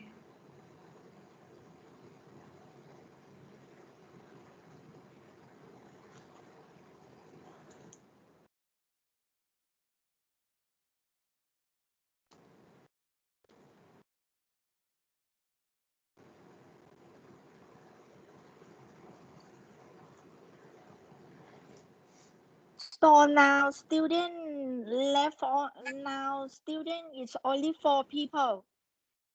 Me, June, King Dao, and May.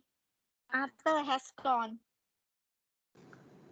How about PB? PB also gone already?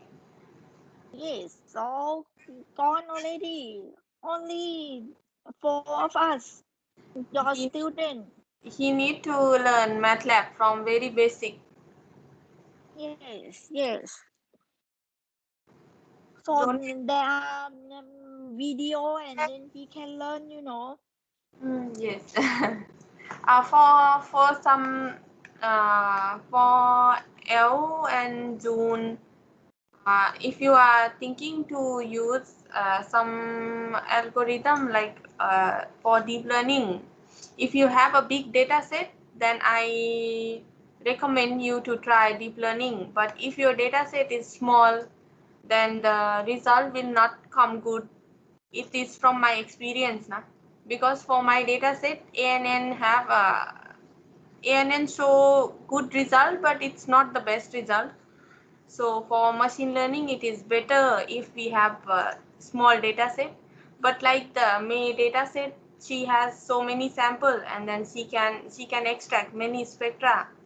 And when we have large set of sample, then deep learning is good for developing the model. Okay. Thank you. I will try.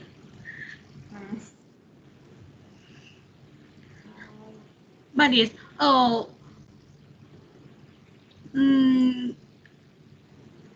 how do we choose the choose the select the how we select the wavelength the best wavelength? To select best wavelength, we have many method. Like you can use PCA. First one, simple one is you can use PCA and then check the loading weight. And the another one is you can use a successive projection algorithm. If you have Y, and then if you have Y component, then you can use SPA, or we have CARS, CARS. This is also one technique to extract the best wavelength. Other than that is one I forgot the one that PSOP used in his work on hyper. He used one regression model that can select the wavelength. So there are many techniques. If you want to select the best wavelength, have to try like many and may use only second derivative, right? Right, May? Right, Jirapon? Jirapon use only second derivative, right? Yes.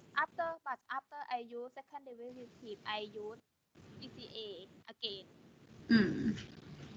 And then after that, To select the wavelength, the important wavelength, for selected wavelength, you use second derivative and then PCR. and then no, and then we try to reduce information again by PCA. Oh, your voice is very low. อาจารย์ได้ยินไหมคะ ตอนนี้ได้ยินแล้วค่ะ ลองเล่าให้จูนฟังหนูเลือก selected wavelength ยังไง หนูโชว์ PowerPoint หนูตอนนี้เลยได้ไหมคะอาจารย์ หนูพูดแค่ประมาณ5 นาทีค่ะ หนูบอกเสน่หาเลยลองพูดเป็นภาษาอังกฤษนี้ก็ได้ไหมคะอาจารย์ อะไรนะ นี้ก็ได้ค่ะเพราะว่าเดี๋ยวพรุ่งนี้พี่เมย์จะสอนใช่ไหมคะ ไม่พี่เมย์น่ะพี่เมย์พูดเลยพี่เมย์คือน้องจูนคือทั้งหมดที่พี่จะสอนอะเหมือนกับพี่ซอฟกับที่ถึงเมฆสอนเมื่อกี้เลย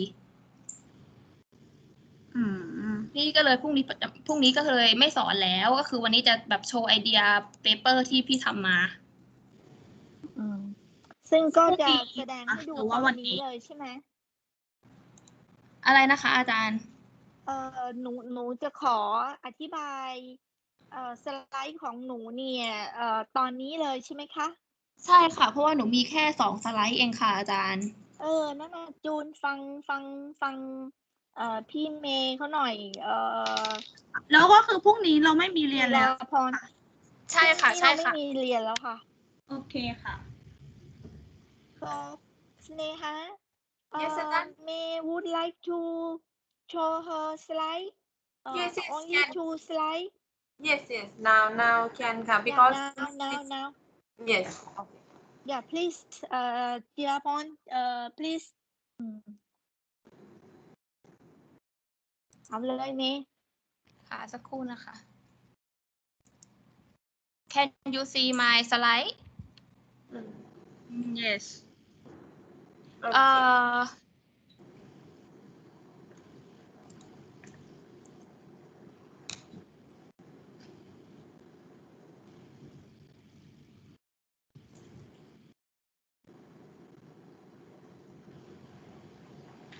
Yes, can see ค่ะfor my paper I use hyperspectral image for classify the light variety. This is my light have KDM, PTT and PSL. It's the Thai Jasmine light and Pathum Thani and Phitsanulok too. So we can see that this picture is show we cannot select by our eye.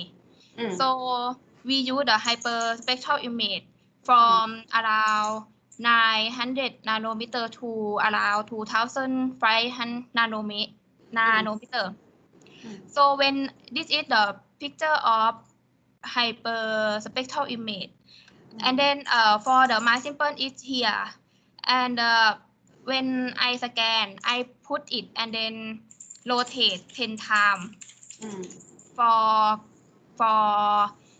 one kernel. So For one kernel, I will got 10 sample. Did you understand? Yes.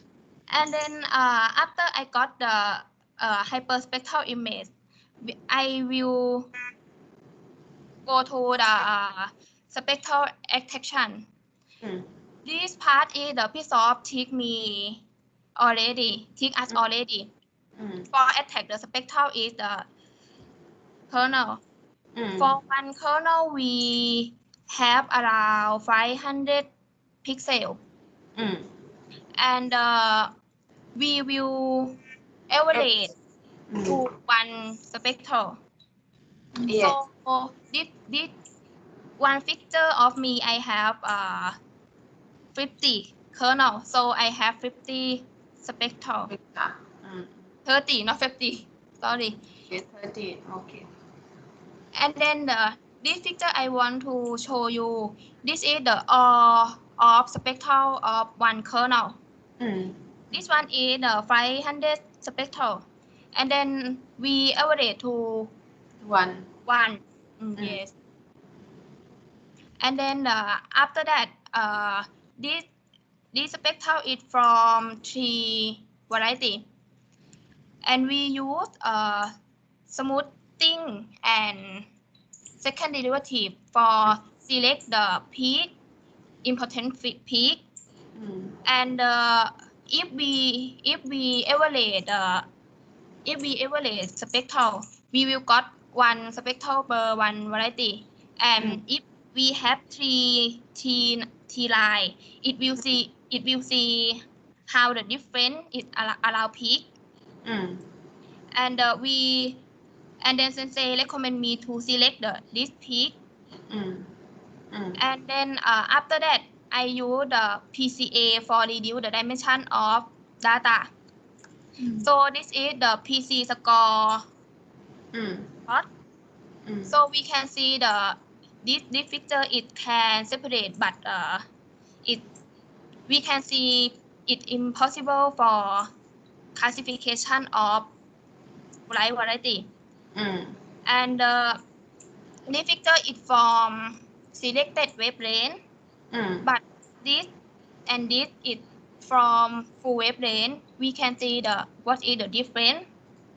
And this picture is from PC score. It can say PC mapping. It calculated from PC score ค่ะ We can see for this variety it Thai just mean light and Pathum Thani 1 and Pisanulok 2 it color it will be different. And I check in PC score, it show the amyloid content and moisture content and protein content is different amount of the light variety. And then after that, I make the SVM model. And then SVM model, the last, we can show the fusion chart to see the equivalency of each variety. So this is I don't know, so maybe you think or not about make this chart. Yeah, confusion matrix, right? Yes. Yes, I have. Okay, so we will got the result of confusion chart ค่ะ and actually I have only this one ค่ะอาจารย์ if someone or June or PL would like to try my model, I put how to do it already, but if who want I can send and I make a lot of detail ค่ะ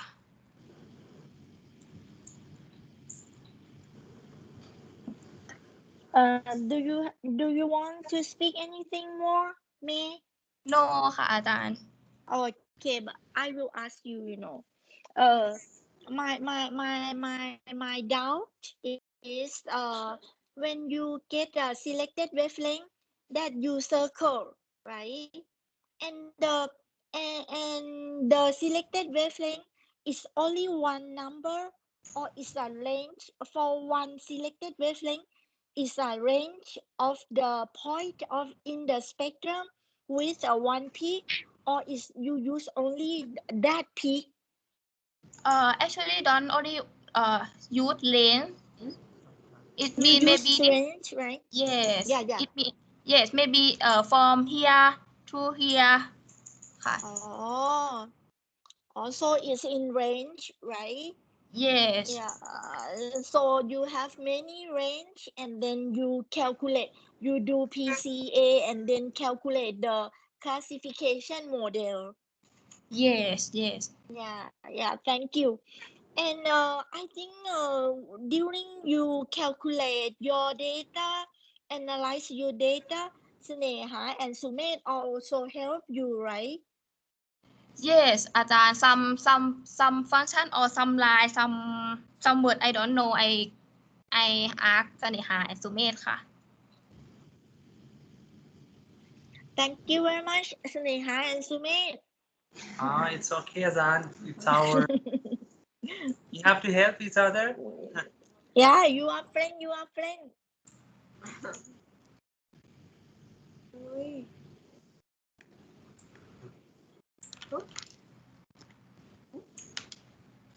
ตอนนี้จูนกับแอลพอเข้าใจที่พี่เมย์เขาอธิบายไหมคะ เข้าใจค่ะ นะดีแล้วก็แบบว่าเดี๋ยวเราก็จะได้ไปต่อเดี๋ยวสุเมธจะได้สอนต่อนะคะ so สุเมธ please Yes, Azan.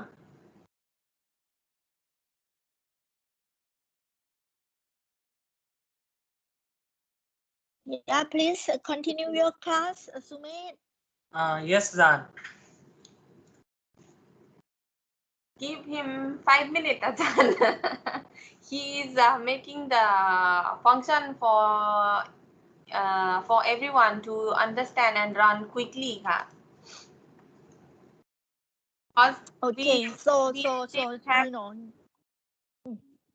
okay, you know, because we learn from Sumet and Sneha already, not already, but some we have learned a lot. I would like to ask May, I would like to ask May, what do you feel difficulty during your calculation of the hyperspectral image data? What is your difficulty that you would like to tell our June and L, so they should beware, you know.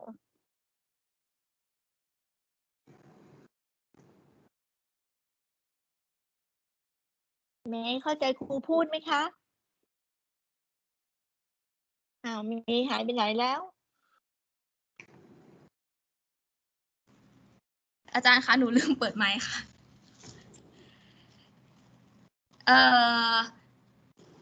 the difficult is the when how to say something like now Sumet teach us already we know the function know the everything about that Sumet teach but if when in front of the work how to say is the everything it depend on our data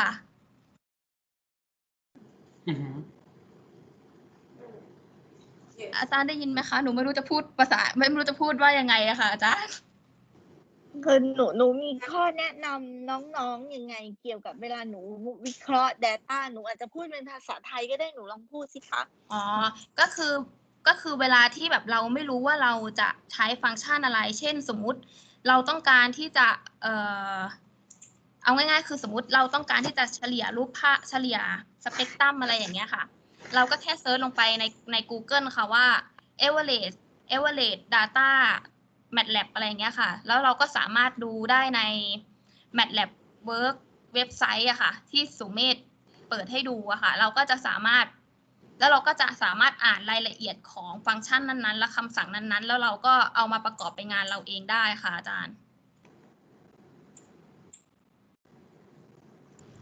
ขอบคุณค่ะพี่เมย์คือเหมือนยกตัวอย่างเช่นภาพ RGB ที่เราได้มาอย่างเงี้ยค่ะแล้วแบบว่าเซนเซบอกพี่ว่าพี่ต้องตัดรูปภาพให้ได้พิกเซลเท่านี้แล้วก็ทำคือเวลาพี่จะทำจริงๆพี่ก็ต้องหาพวกแบบโค้ดพวกนั้นมาต่อกันเพื่อที่จะตัดภาพพวกนั้นออกมาได้โดยแบบกระบวนการทั้งหมดคือเราต้องคิดเป็นโปรเซสออกมาเองว่าเราจะต้องทำอะไรก่อนประมาณนี้ค่ะครูขอถามเมย์นิดหนึ่งนะคะคือไอ้รูปเม็ดข้าวเม็ดหนึ่งเนี่ยหนูไม่ได้เอาทั้งเม็ดมาวิเคราะห์เหรอคะไม่ได้เอาทุกพิกเซลในหน้าตัดเม็ดข้าวมาวิเคราะห์เหรอคะหนูเข้าไปตัดข้างในเม็ดข้าวอีกเหรอคะเอาทุกพิกเซลค่ะอาจารย์หนูหมายเอาทุกพิกเซลของ1 เมล็ดค่ะหนูหมายถึงว่าตอนที่เราจะทำ Deep Learning อะค่ะอาจารย์เราต้องเตรียมภาพค่ะโดย1ภาพของเราจะต้องมีแค่1 เมล็ดข้าวแต่จริงๆภาพของหนูมีประมาณ30หรือว่า100 เมล็ดข้าวอย่างเงี้ยค่ะหนูต้องตัดแต่ละภาพให้เหลือ1 เมล็ดก็คือเหมือนขอบภาพทุกอันนะคะอาจารย์หนูใช้เวลาเยอะใช่ไหมคะใช่ค่ะเพราะว่าเวลาหนูทำอย่างเงี้ยค่ะหนูต้องแบบรีพีทฟังก์ชันเช่น1 รูปหนูมีแค่30ตัวอย่างหนูจะมีทั้งหมด24,000ตัวอย่างอย่างเงี้ยค่ะอาจารย์หนูก็ต้องรีพีทฟังก์ชันที่ได้ครั้งละ30จนครบ24,000นะคะอาจารย์ซึ่งเวลาตรงนี้ใช้เวลานานมากค่ะคือถ้าเกิดสมมุติงานเราเร่งหรือว่าอะไรอย่างเงี้ยคือถ้าเรารีบทำโค้ดได้แล้วเราต้องรีบทำโค้ดให้ดีแล้วเราก็จะได้รันให้เสร็จเลย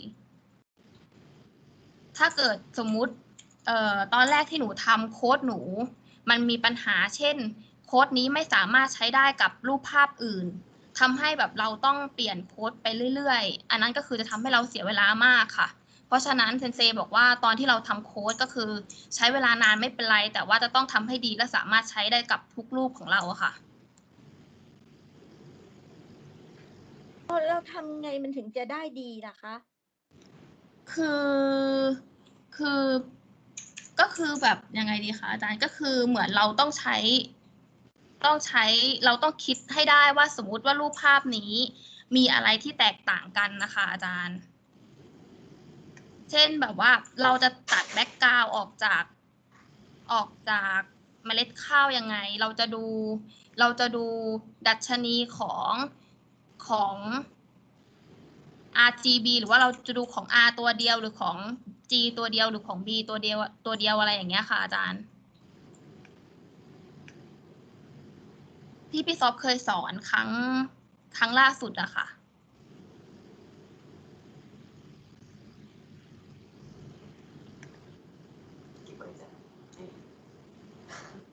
Okay, so I have completed. So I have shared 3 files. Wait, may need to finish first. Yes, I finished already. Oh, sorry.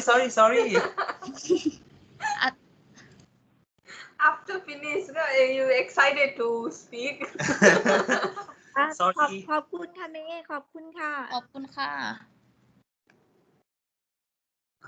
Okay, so I have shared 3 files. One is for classification, and another is deep learning.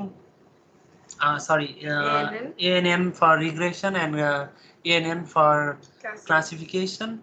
So you can copy that data inside your MATLAB workspace. Then we can continue.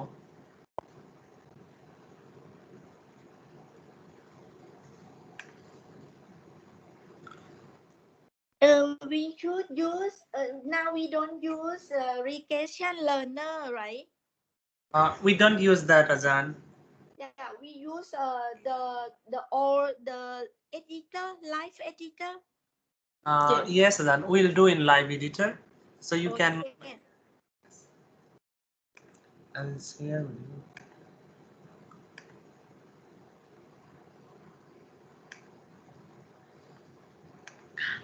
I tried to run one model, but it's error. I think I will update first. Yeah. Yeah, and later, like after you update, if you have any problem, you can contact me or Sneha, like, and we can help you if there are any more errors. Okay. So, okay. So now first we will do classification.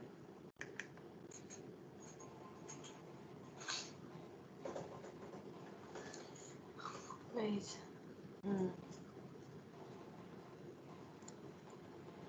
What else? Talk something about that. Okay, you can speak. Okay. So everyone finished downloading and copying the file? Yes. So in the morning, I have already shared this categorical data. So yeah, so we will use that. In that we have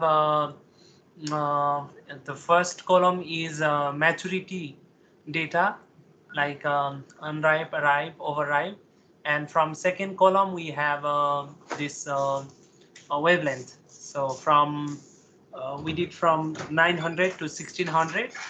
So yeah, so like before we are reading the data using XLS library, and this just to show you the simple like what is there in the data and label. So actually this label is character, you can see like it's character. So we are reading a wavelength by data from data and label from using a maturity from label. So you can run the first line, first section. Now in second, here we read the dimension of data, size of the data, and then we extract the required information from here. Okay, so we read X and Y from data and label, and also wavelength, because that we will need later. And so, and we've also get the data size in terms of number of rows and columns. So you can see like there are 260 rows samples, and there are 215 wavelengths in the data. So if you see here, we can know like in classification, like there are discrete class, like so we can print out what classes are present. So in our data, there are three classes named overripe, ripe, and unripe. So this is just to count the number of unique features. There are three classes, so it's a multi-class problem. If we had only two class, it would have been a binary classification problem, but we have three, so it's a multi classification. And in order to get like what is the count of each each class. So in our data set, we have 97 unripe sample, 94 ripe sample, and overripe we have 69. So this is just in terms of percentage that we can print by using this tabulate function, which is inbuilt in MATLAB. So this spectral preprocessing we have already completed. So I just call the function that are already in our workspace. So we will compute all, but maybe we will use um, the same as we did in regression. So we will use the preprocessed spectra, that is smoothing followed by SNV for now, but later you can change and compare other algorithms also.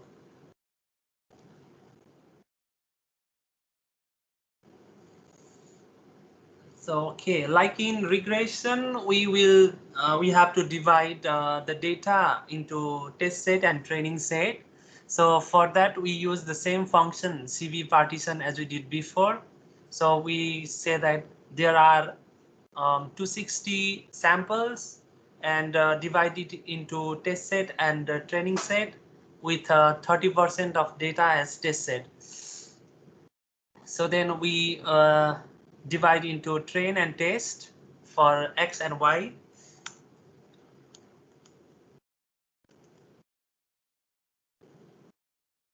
So okay, so now first we will start with KNN, K nearest neighbor.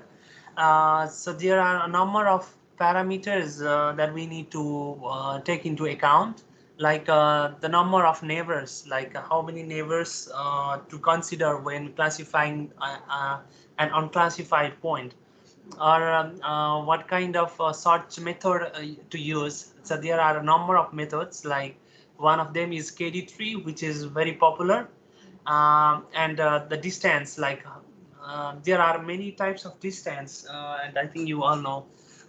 One is Euclidean, other could be like what do you say, Maha Mahanobodies, right?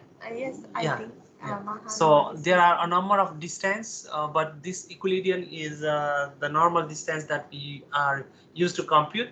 And also we can provide weight, like if there are 5 points, maybe we can provide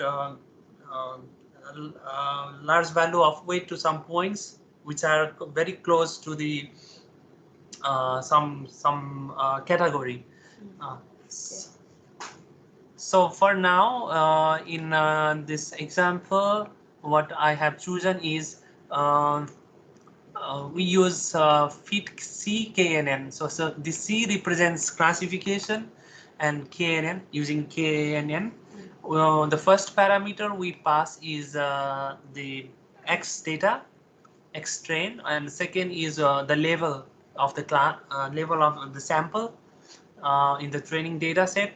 So for now, we are using 5 neighbors, uh, uh, 5 nearest neighbors, and for this method, search method, we are using KD tree. So yeah, we are using KD tree, and distance we will use Euclidean, and distance weight we'll put 1 for all. So now is equal, but sometimes like there may be influence of some classes, and we can provide weight based on that. So let's see the model.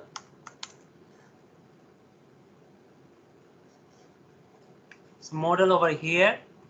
So like once we create the model, it automatically runs, and so here it identifies 3 class, as I said, and there are 182 observations for developing the model. And yeah, distance we use Euclidean, and the number of neighbors we consider 5. So like before, we can compute the loss. So it is in terms of uh, accuracy, 1 minus accuracy. Uh, yeah, so there is very less loss, so very few samples that are misclassified. So, and we can do k-fold, 5-fold cross validation as we did before. Yeah, surely, like when we do k-fold validation, the loss will be higher because we have like lesser number of samples for training, and less number of samples for testing. Yeah. So once we check the model in the training set, now we can predict in the test set. So for regression or classification, we can use the same function to run the model, that is predict function. So the first parameter we need to pass is the model, and second is the data. So we are testing on the X set, X test, so we pass this one. So now, as PMA has told that in classification tasks, the major the main way to show the classification result is confusion matrix. So when we represent in this visual form, it is easy to understand. So once I run, so you will get a classification matrix like this. So here you can see true class. That means these are the true class, actual class, and this sum of this row represents the total number of samples in each class. So in reality, we had 26 samples for overripe. Um, for ripe, we had 26 samples, and for unripe, we also had 26 samples in the test set. Um, yeah. And out of 26 samples in overripe, you can see that 22 were correctly classified. Here is the predicted class. 22 samples were correctly classified, and like three overripe samples were classified into ripe here in this column, and one was classified to unripe. So same is for ripe and unripe. So here is the accuracy, correct classification rate. This blue, this first column here, this represents the correct classification rate of each class. So yeah, 4 samples were misclassified in overripe. So the correct classification rate is 22 divided by total of this is 26. So 22 by 26 is 84.6. Okay, we'll check here. 22 by 26. Okay, 84.6, right? What did I do? Oh, sorry. 22.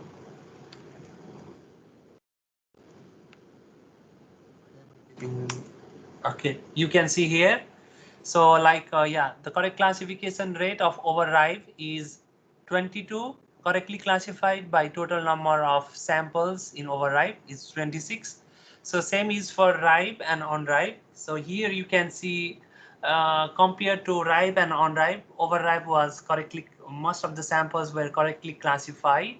So it had a high classification rate, whereas for ripe and unripe, around 25% were misclassified. So this value is a correct classification rate, or you can also say recall. These are the recall of the model. Sensitivity. Or yeah, in another term you can say that.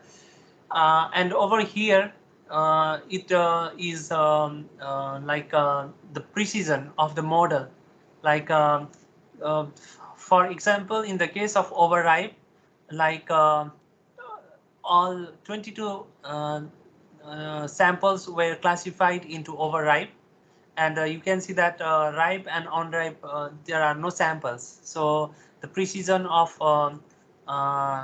the model to classify overripe is 100%, whereas here you can see in ripe, so total number of samples classified into ripe is 19 plus 6 is 25, 28. So there are 28 samples that are classified into ripe, but in reality there were only 19 samples that were actually in the ripe class.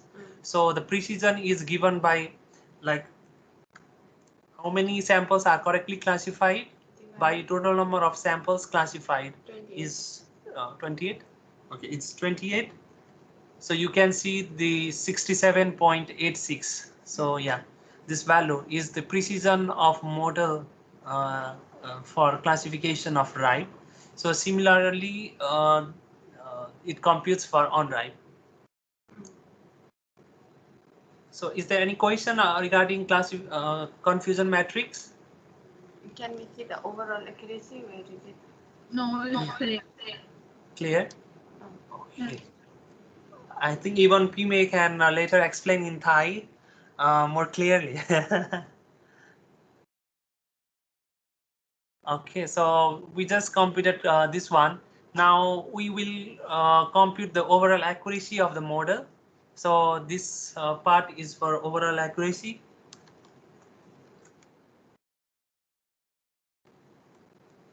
So here we will do this based on the confusion matrix. So let's do over here. So this is the same confusion matrix over here. So we are converting it into the matrix form, and then the number of samples correctly classified is in the diagonal. So here these 22, 19, and 20 are correctly classified. So we get the total sum of these three numbers, and we will also calculate the total number of samples in this one. So using this one. So this is correctly classified, and here we have total number of samples. Okay, and to get the overall accuracy, we divide correctly classified divide by total number of samples. So here we get overall accuracy of 78.2% in the case of what is this, KNN. I'm sure like random forest and SVM will give a better result in comparison to this one. Okay, so here the software, the MATLAB automatically calculates recall and precision of the model.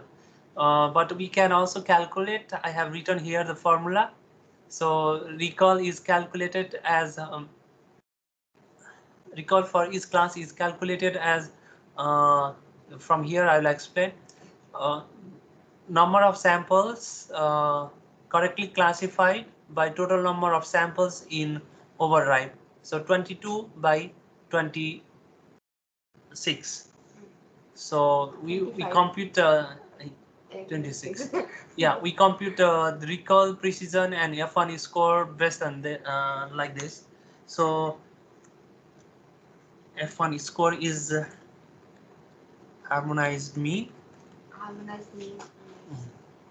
So we calculate recall precision, and in case of classification problem, it is good to explain the model based on F1 score rather than overall accuracy. Why? It can happen when we have unbalanced data. Like for example, let's suppose in overripe and ripe samples, we had like 50-50 samples, and let us suppose that in unripe we have only 5 samples.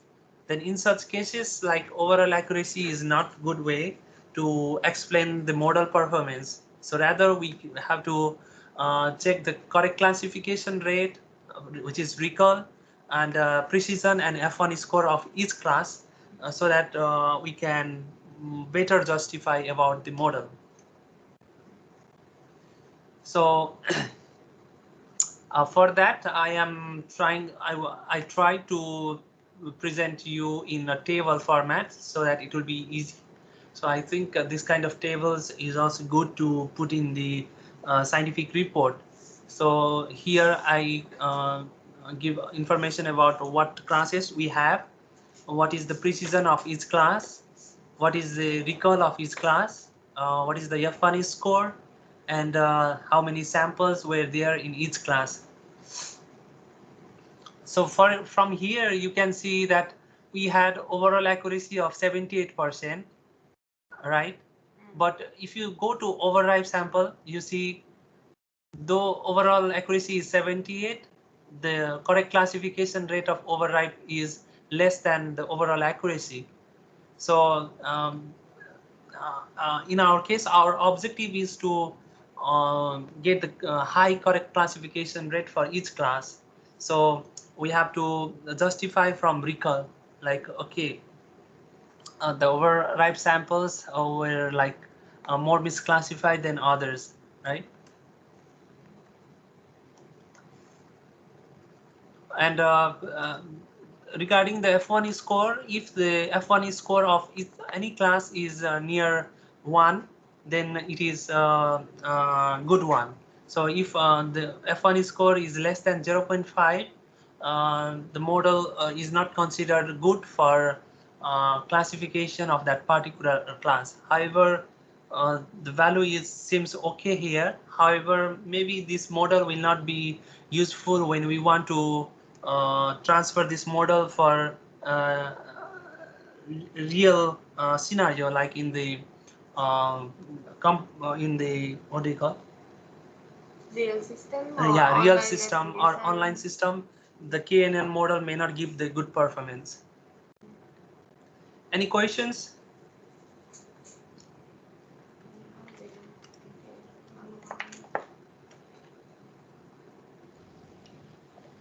Di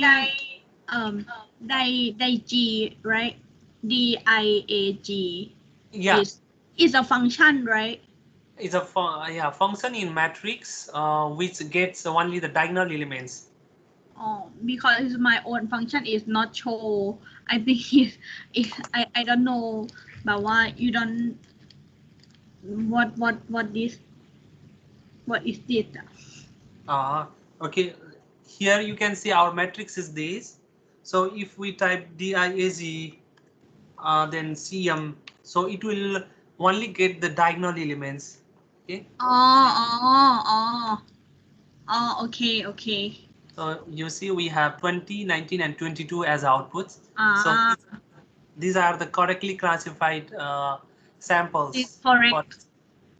Okay. Thank you. Yeah. Any further questions?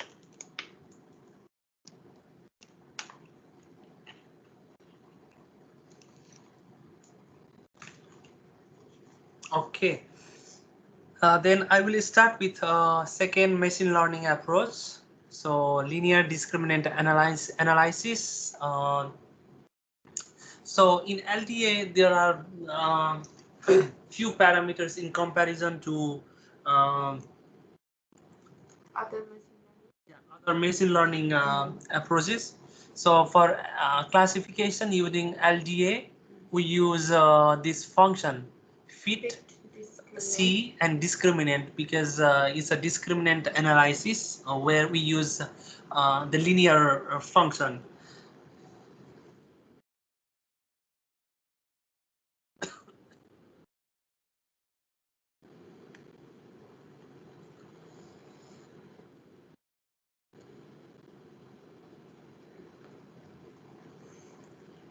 Discrimination type. Yeah.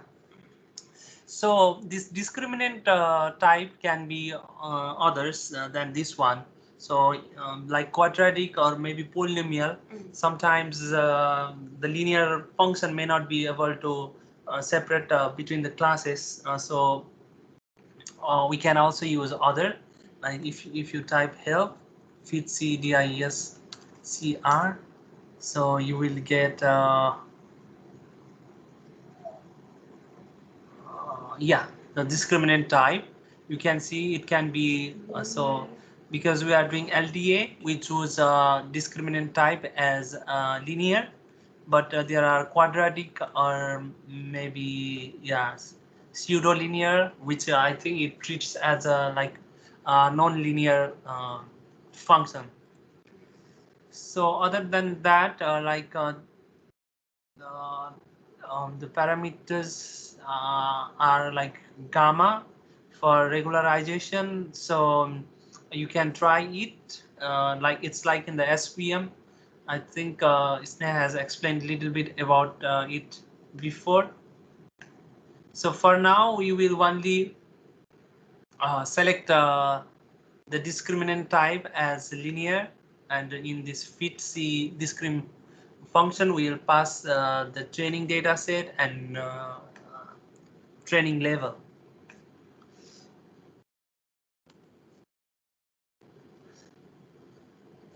So some information about LDA. Yeah, like it gives like what classes are present, number of observations, the discriminant type we are using, and some parameters that it computes from the model. So we can check the performance of the model by passing all the training samples. So here loss is 0 for training set, but maybe loss for test set could be different, or even for uh, uh, five-fold cross validation can be different. You can see like some some of the samples were misclassified when we do k-fold validation. Let us check for a training set, because it is saying that it gives 100% accurate result. So let us see over here.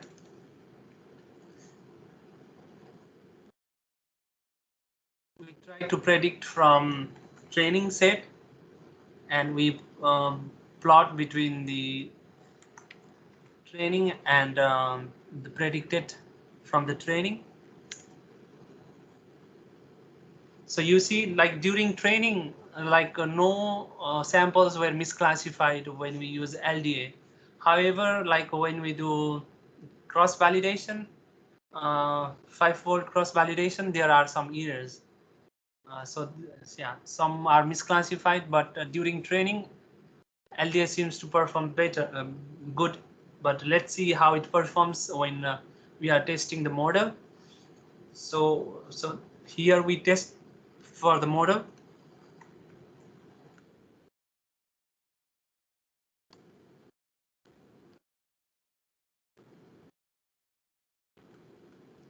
Test it. Then we will plot the confusion matrix over here. You see, though LDA performed good during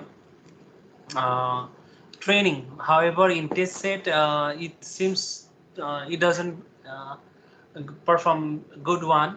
So I think it's same like in KNN. Like here, if you see, like, yeah, so the recall is I think same like in case of KNN. However, like the recall of override decreased, because I think recall was high in the case of KNN approach. So then here I have computed the overall accuracy, recall, precision, and F1 score. So the overall accuracy is 82%, and in the case of KNN it was 78%. So it's because the recall of these ripe and unripe class increased a little bit. It was less than 80% in KNN approach. So this is just to print in the tabular format, so that we can compare over different matrices in the same table.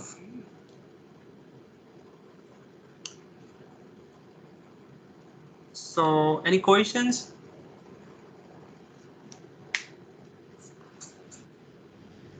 No. I think June is only there. No. Okay, so third one we do on random forest. Before we did for regression, now we are doing for classification. So here we use C, so classification. So we have to use this function for model development. We pass training set, training data set, and training level, and random forest. We use bagging, and we here also we used 10 what do you call 100 of trees, number of trees, and learner we use tree method.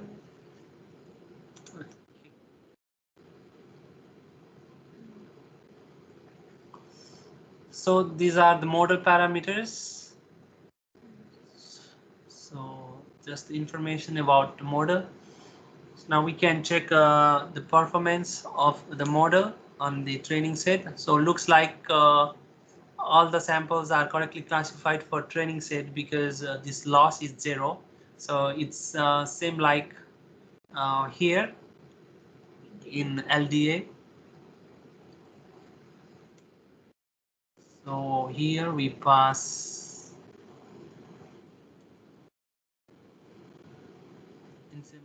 and it will work. Okay, yeah. In random forest also all the samples are correctly classified during the model development. So when we do k-fold, it seems like some samples are not correctly classified because uh, the loss is around 13%. 13% of samples are misclassified. So let us check on the test set. Let's plot the confusion matrix like here. So here is the confusion matrix for test set. Yeah, looks like some samples are misclassified, and generally the performance of unripe class decreased, because you can see now its correct classification rate is 65%. I think for overripe and ripe it improved, but for unripe it decreased. So we are using the same matrices for checking the performance of the model. So here's some. Okay, I didn't complete this one.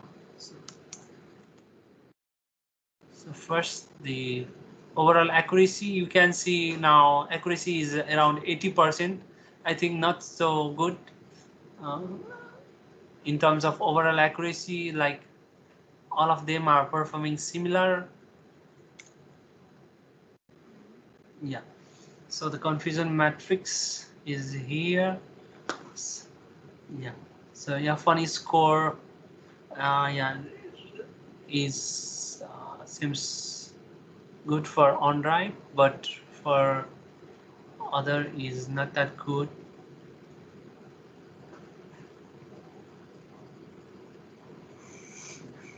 So last one is SVM. So in MATLAB, SVM can be like simple. There is simple function for classification using SVM, but this function can only work for binary classification. So we have to use a different approach for multi-class classification. So what we need to do is we have to create one template SVM. So we'll define one SVM function, and we pass that function to another machine learning function. So this fit CCOCC function, then we can do multi-level, multi-class classification in SVM. So like in regression, we also have to pass similar parameters for classification. Like kernel is Gaussian, solver is I choose this one, and we can also pass other parameters like box constraint. I will pass box constraint, which is C.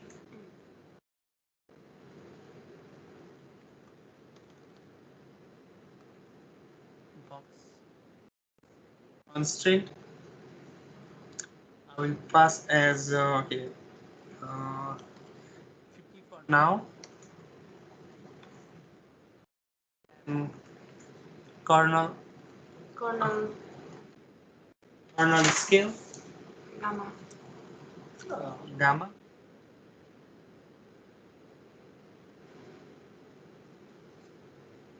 as okay, I'm not sure, but just for testing. But during model development, we can check our a range of values using hyperparameter optimization. So, yeah. So first we define the template SVM, then we pass that into another function. So this is used to perform multi-class classification. So we pass the training set uh, and its level, and here under learners we pass the SVM model, and so we have to use this one. So okay, so after we create the model, we get some information like this, and now we can check the performance of the model.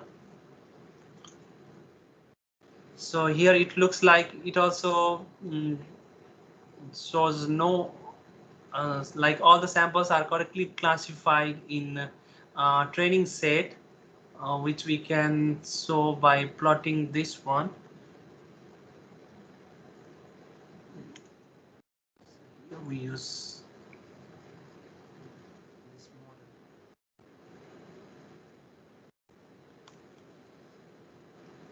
model. Okay, so in training set all samples are correctly classified, but let's check on the test set and k-fold cross validation.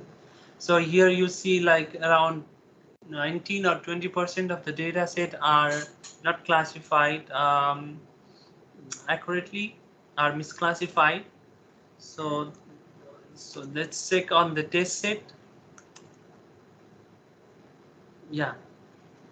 So you can see here that more number of samples are misclassified into other class. However, when I don't use this parameter, I will once disable this parameter.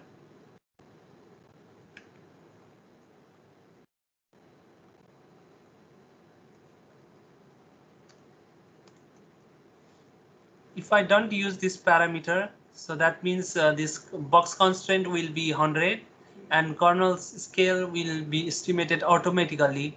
So you can see like the accuracy of the model improves a lot if I go for test. So you can see here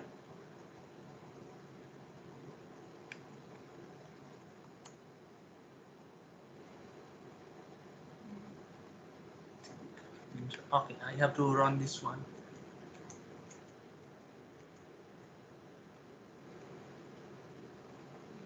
Okay, so you can see that before many samples were misclassified, but now it decreased.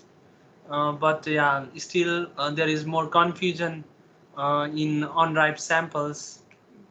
So it is classified into ripe samples.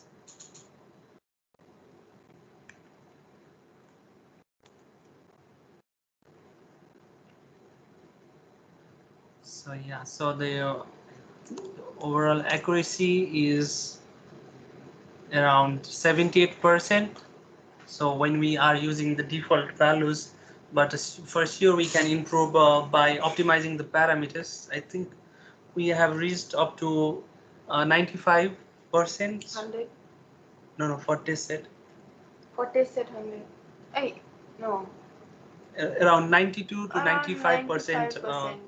classification accuracy when we optimize the parameters. So this is just to show the table of different matrices used to compare the model. Yeah, like ripe and unripe are good, but overripe I think is not so good. Yeah, so any questions? I think I moved a little fast. Yes, I understand. It change only the code from the function, right? Yes, like because we use the same technique for Do the table. yeah, so Fine. it's same, but we use different classification approach, like sometimes KNN, random forest, SVM, but yeah, and some parameters, but everything is like same for all the models.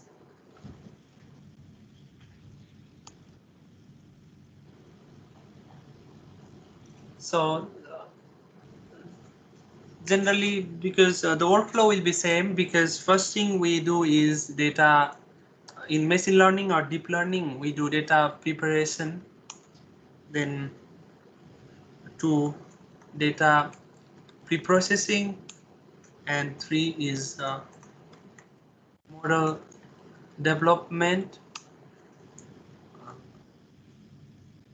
model validation, and maybe hyper parameter optimization, and then we at last we deploy the model for using it. Yeah, so for even for deep learning, it's quite same. Like we do the same process, and yeah, the measure we should be careful when processing the data. Like some pre-processing method may not give the good result, whereas some may give a good result. We have to be careful in that. And like during model development, we have to test some models and compare among the models by tuning the parameters, and whichever give the best result, and we at last say that that model is best and can be used for practical applications or some other purposes.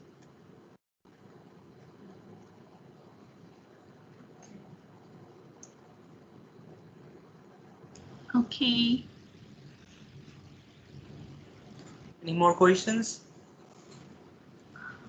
No, but next you teach about the deep learning, right?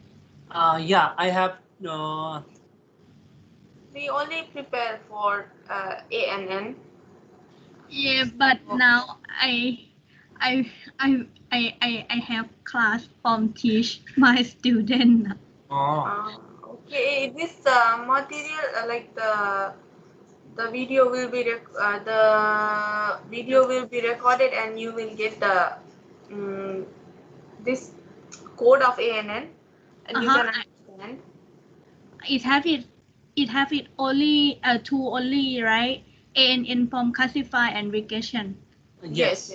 And the last chapter, I think it have 6. This is the last because we already teach about the hyperparameter before. Yeah, but if you want to learn more, I can, but maybe some other day. But today I will cover up to this ANN regression and classification. Okay. Thank you so much. I will watch your video again. Okay, thank Okay, you. have a good time. Thank you.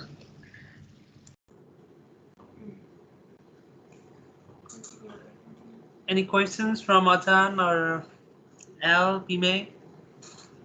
For me, no. Okay.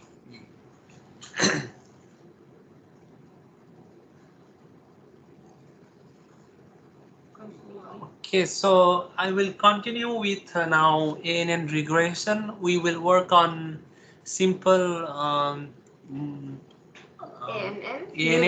neural network now with only one hidden layer. But yeah, I will prepare some other models in the coming days with multiple hidden layers that can be used, and I will share it with Sneha, and you can get the models. But today I will just give you like how to develop the neural network, simple neural network. So the process is same, like as I told here. So we do the same thing. These 60 steps, or maybe one or two more steps, depending upon like the tasks that we are doing. Or yeah. So first we read the data set, and then like we split into first response variable and the sorry, predictor variable and the response variable, x and y, and we also read the wavelength. So let's do it. So yeah, so the first column is TSS, and the rest of the column is the predictor or the independent variable. So we just extract the data from the matrix. and we read the size of the matrix, data matrix. And okay, so first we are just plotting the raw spectra. Okay, so this is for regression tasks. So we have been seeing this one, and this histogram. So we have the TSS percent bricks from around 14 until 20. So I have reduced the pre-processing part, so we can just call the functions corresponding pre-processing function to compute the pre-processed spectra. Okay, so now when we are talking about artificial neural network, so what we are trying to do is create a number of neurons uh, and try to mimic the human behavior um, from the model. So in that case, what we do is in MATLAB, what we need to do is there are some already created neural network architecture. Like one of them is FitNet. So this is used for regression tasks, but in classification you will see another called PatternNet. This is used for classification, and for regression the simple neural network is FitNet, and we provide the number of hidden layers. So how many neurons we need to create in the model. And as I said earlier, when we are testing the model, we need to divide data into generally we divide data into three sets: training set, validation set, and the test set. So here what I have done is divided the data into uh, 60, 20, 20. But if you want to do it as here, divide into the training set and validation set, we can do that. So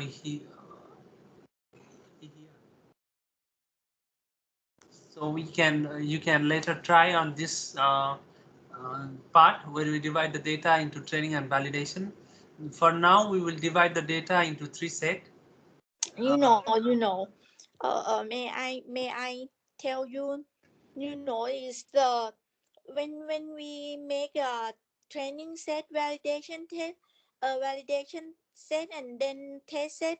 The test set should come from other group. You know, from other group, not the same group as the training set and the validation set.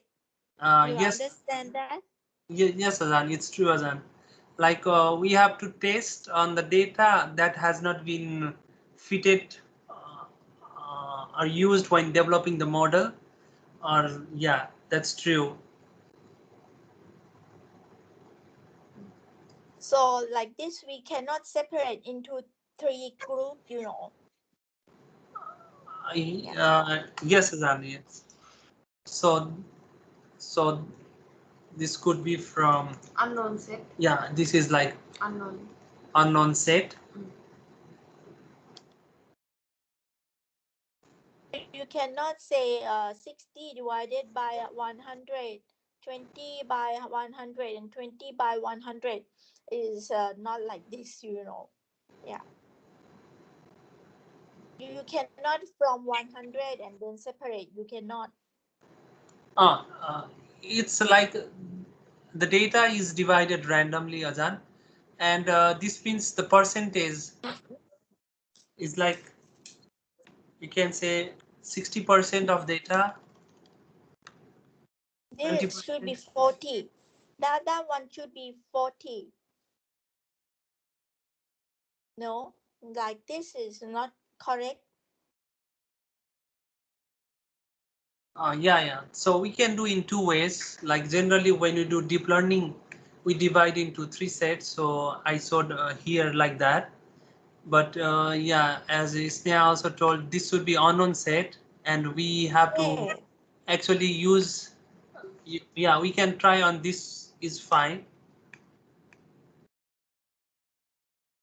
Yeah.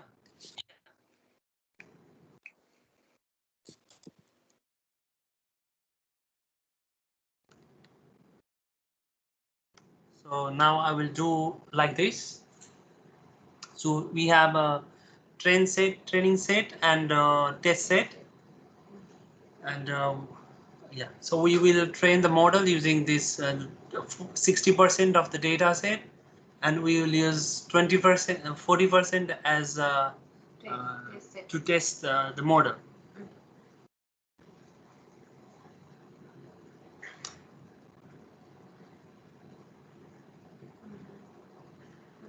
Okay. So yeah, to create the model, a simple model, we use FitNet, and we can use like in before in decision tree we built one tree. We can also view the network here. Yeah.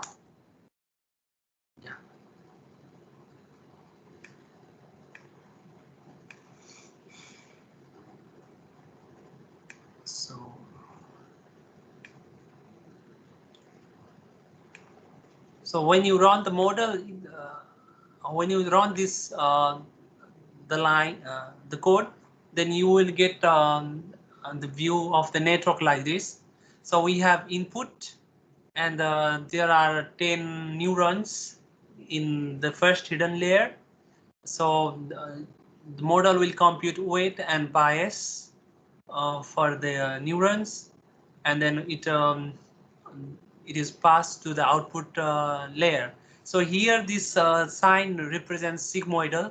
So currently in this model they are using sigmoid function, but later we can use other activation function like ReLU or um, or tangent or some other models. So now, and this task is for regression task. So you can see here some a line.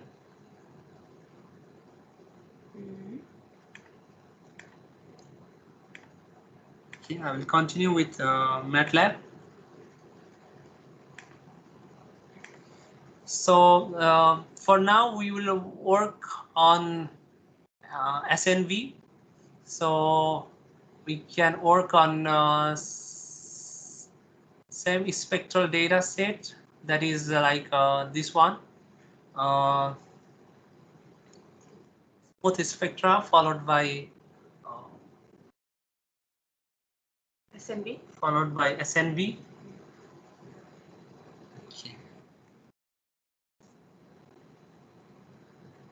So here I'll pass.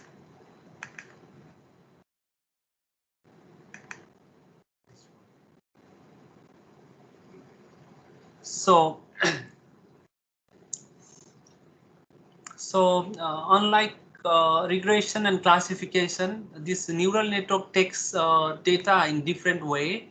That is, we have to pass like rows would be the variable. So that is lambda 1, lambda 2 should be in the row, and number of samples should be in the column. So that's why I transposed the matrix, data matrix and level matrix in this format. So for training, we can call the train function. In classification and regression, we use predict, but here we use train, and we give the network that we have created over here, and we pass the data set. Like this is the variables, and this is the response variable. And the output will be there will be two output. This is the network itself, and this is the trained parameter. So trained parameter includes many information, like information about the architecture of model, the parameters that are used, or the index of data set. Like here we have divided data into train and test. So it will provide information about which data set are used for training and which are used for testing. So when you run this line, okay, so you will get a separate window. I will show here.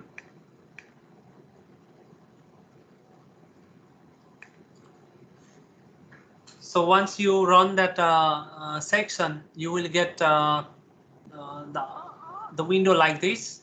So in the top, you can see the network architecture.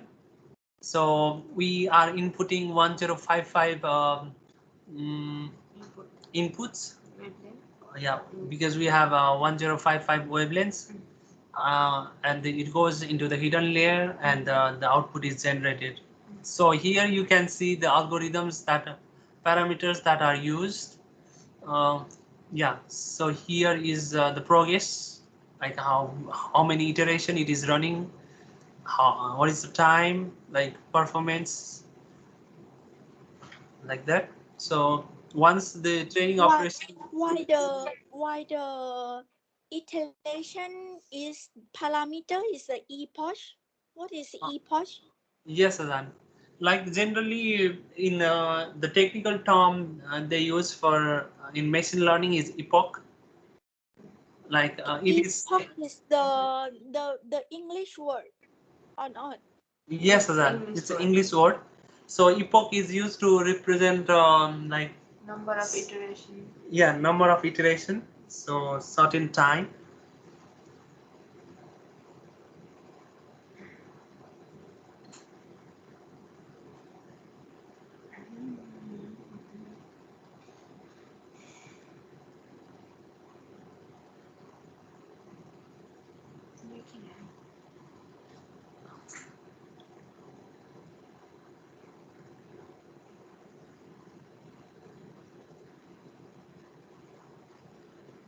So generally this deep learning models, it will take long time. So this is just we give only one hidden layer. So it may process fast, but if we have many hidden layers, then it will take a very long time. And generally when we process neural network, then we prefer to use graphical processing unit. So currently we are processing on CPU, and the processing time is generally longer.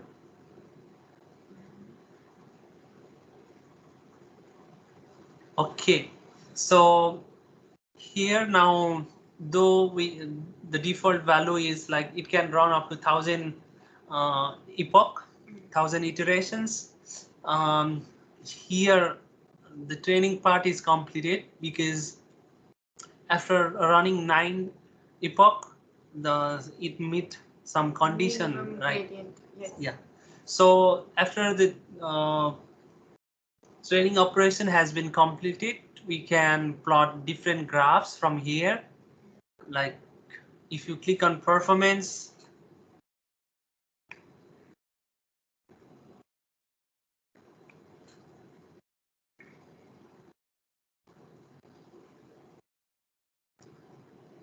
so you will see a graph. I will show in by sharing. Yeah. So when I clicked on performance, I will see a graph. It was like mean square error, like how much it decreased. So yeah, when training, like mean square error decreased a lot. However, when testing, it did not decrease a lot. So for us, like the good epoch would be around 2 or 3, where like The error is the 10. yeah, because this shows that the model is outperforming overfitting when we go to 9 iteration. So actually in epoch 2 or epoch 3, like the mean square error of train set and test set is like similar. So we have to choose somewhere over in this area, like a 2 or 3.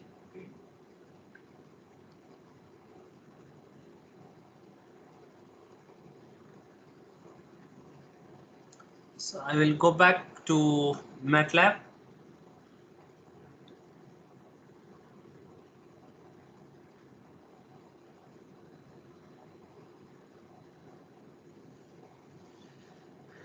Yeah, so we can check the performance of the NN model. So here, yeah, I think this will work a bit.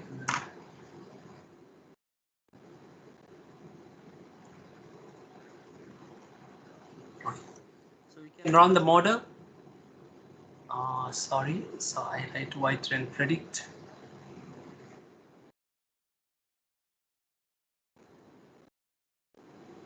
So here in the training phase, you can see like after 9 epoch, RMSE is very less. It's like it's 0. But so we don't have validation, so I will disable it, comment it. But if we go to test set, you can see the RMSE of test set is 1.2328. Yeah. So during the model development, yeah, we should select the epoch of 2 or 3. So if we try to see the scatter plot of test set, you can see like I think compared to random forest, like it is quite same, but yeah, I think scattered. It is a little bit less scattered.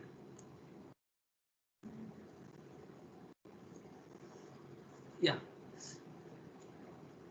So I have written a small code over here to check to find the optimize the parameter, but this code will take a lot of time, so I will not run here, but this will check the accuracy of model uh, when we run from 1 hidden layer to 20 hidden layer.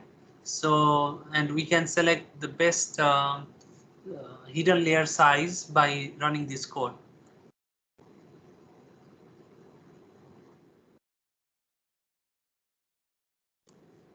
And like in regression, so here we have estimated many parameters. We can do the same. I think we can just copy it.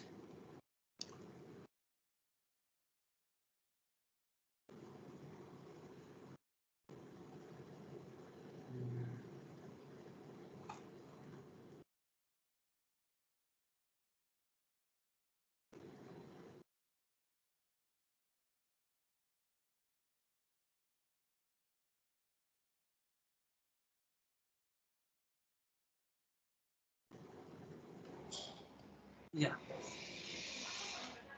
Excuse me. Hmm? I try to run the code that you sent in the group, ANN regression. It's stuck after I put histogram. It shows fitness requires deep learning toolbox. Okay, so I think you only installed MATLAB. You have to install because in MATLAB they separate toolbox by toolbox. So you can freely download that deep learning toolbox from using your KMITL account. If you install that, it will be okay. Okay. Thank you.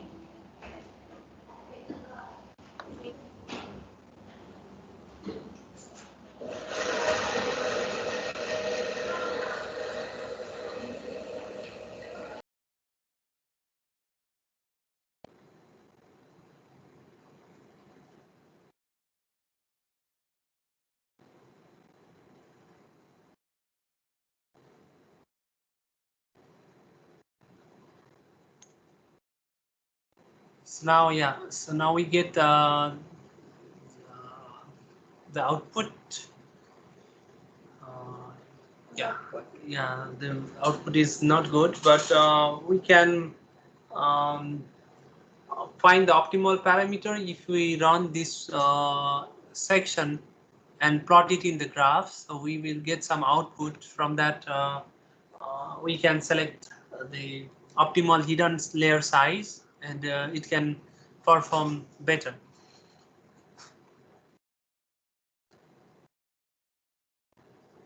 So any questions?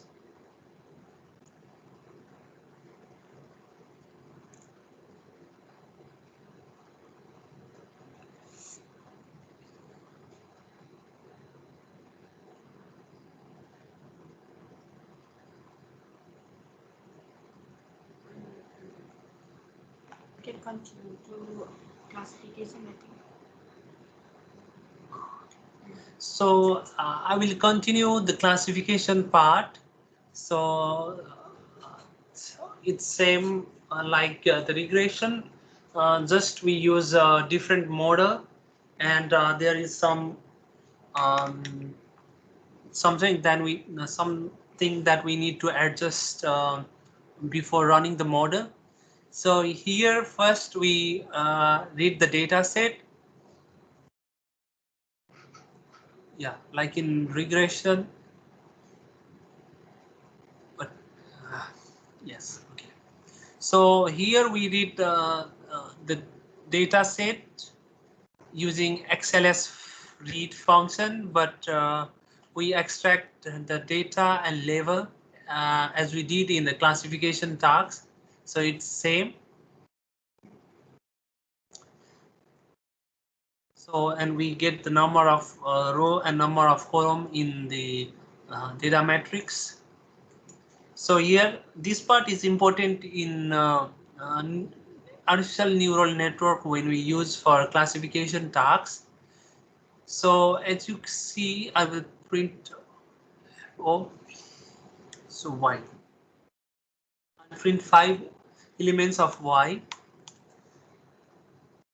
So our output is this one. So our output is categorical, like it's into 3 class, but currently it is in cell data type. So first what we do is we convert Y into categorical format, and then we convert it into this encoding format.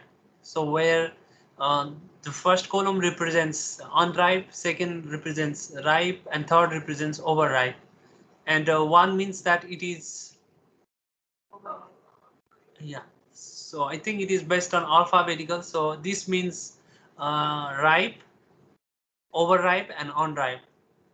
So you can see like first column is 001. That means that it is unripe. So these all samples are from unripe, as you can see here.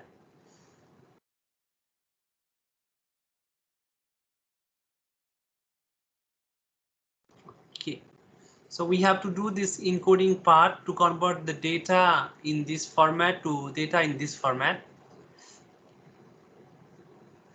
And other, we just plot the raw spectra. So now we have from 900 to 1600 nanometer. So here we have the samples like this, 69, 94, and 97 samples in each class. So here we do pre-processing of different pre-processing techniques that we have practiced before. Yeah. So let's do for the same pre-processed data set for all.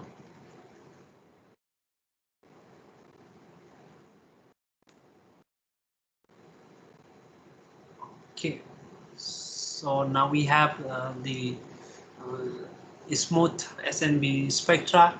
So as I told earlier, we are using simple artificial neural network model with a single hidden layer with 10 neurons. So here what we need to pass is we need to call the classification function that is used for in artificial neural network. For classification, we have a pattern net, and what we need to pass is number of neurons, that is hidden layer size, And for classification, we need to pass these two parameters. This cross entropy is used to uh, check the performance of the model.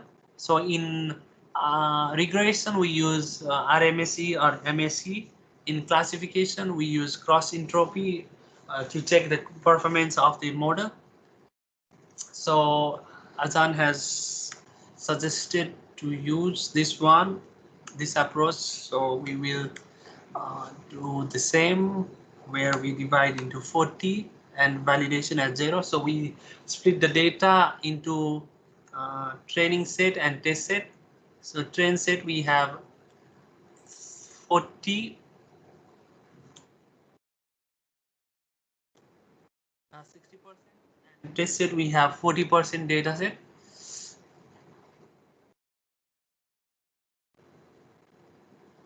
Okay, so now our neural network architecture is defined, so we can test on our data set.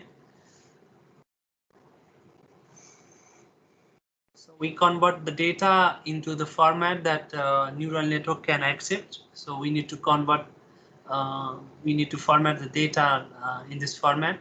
So row represents the number of variables, lambda, and column represents the sample. So now we train the model by using train function. Okay, so this I will show.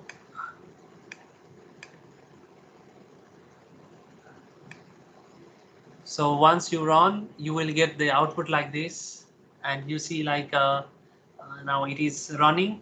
So in the case of classification, it is running many epochs.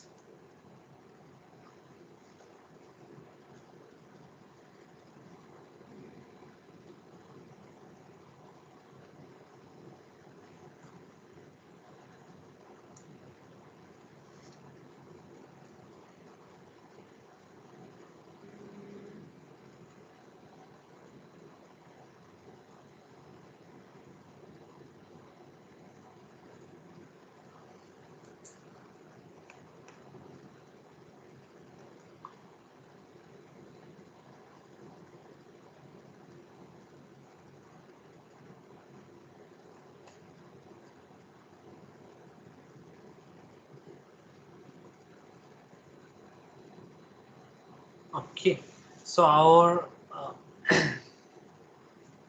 neural network is now trained. It went up to 1,000 iteration, and you can see some plots from here. So let us see some plots like performance.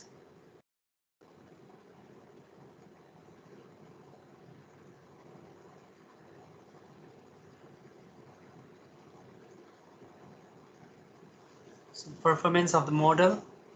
So yeah, like I think the good number of epoch will be around 100 or 150, because around this region the training and test loss in terms of cross entropy is like uh, is almost same. After that, like the train and test set performance is deviated. So though the iteration number increased, the performance on the test set did not improve. Rather, it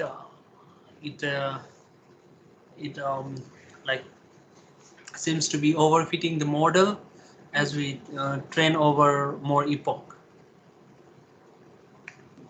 May I ask why they use the word entropy? Uh, so it is like a more common word in classification approach, like yeah. So entropy indicates the randomness, like how random the model performs uh, in terms of classification.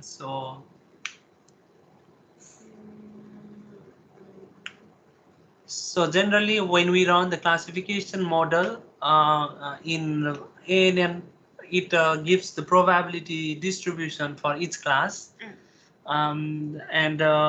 So when we talk about probability, then we can calculate the entropy of each class. So generally, it is represented in entropy.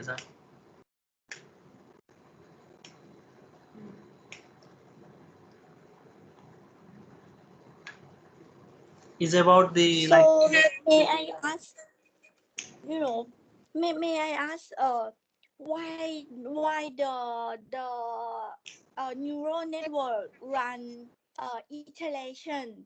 What is its input? Is the combination of parameter or anything? No,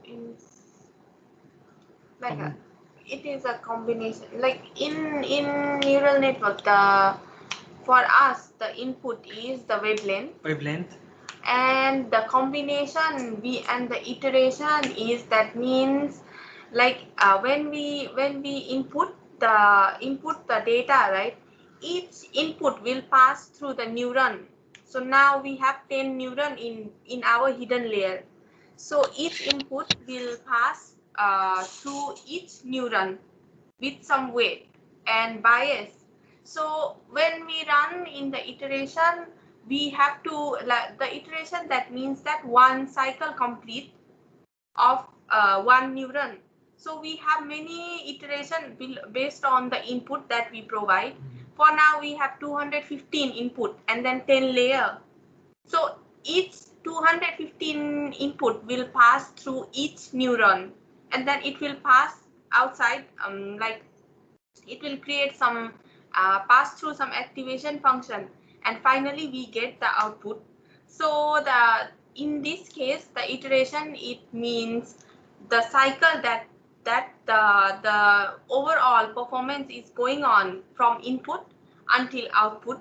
So it have many iterations, not just one step that just pass from input and then pass to processing and then output, but it has to pass from each neuron.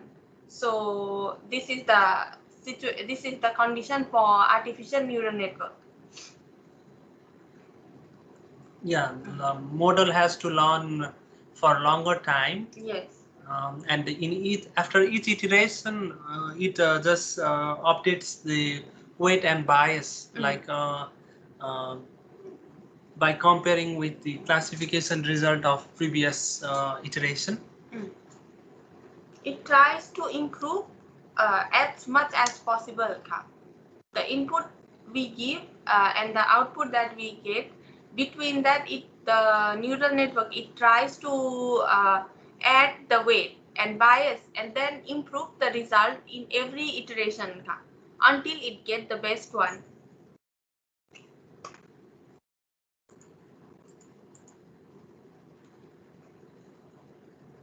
I see. Okay, so I will go back to MATLAB.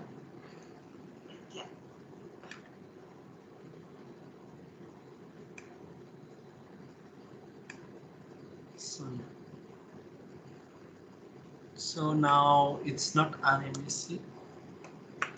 So now we check the performance of the model by checking on training set and our test set. So first we will check on training set. So yeah, this is for training set. You can see that there is no classification error. So in each class, it correctly predicted its level. So let us check for training. This validation will skip. For training, so okay, so I have plotted confusion matrix and calculated overall accuracy and everything. You can see in a single. Okay, so as you can see here, in the case of test set, I think it performed better in comparison to machine learning. So if you see over here in classification, so you see like many samples are misclassified into other classes, but in ANN, so there are few in comparison to that of machine learning approach, and you can see like the correct classification rate is over 80 or 85% for all classes, and in terms of precision also it is like more than or nearly 85%. So if you see the F1 score, you can see like it is higher for all the classes. So yeah, it looks better, but we can optimize the parameter in order to get the best performance of the model. So for optimizing, it's same like in regression. So we check over the parameters. So other than that, we can also optimize like, yeah, what I was talking about is hyperparameter optimization. So this one we use for classification, yeah, neural network, and another which we use is a neural net fitting. So this is for regression tasks. So we can use this and this two application toolbox for optimizing the parameter and improving model performance.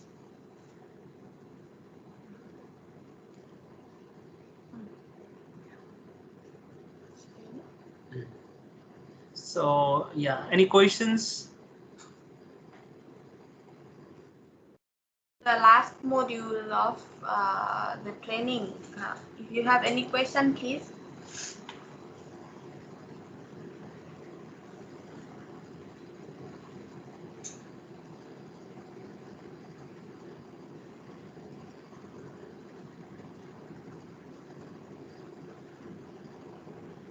Al มีคำถามไหมจูนไปซะละ Sorry, Azan.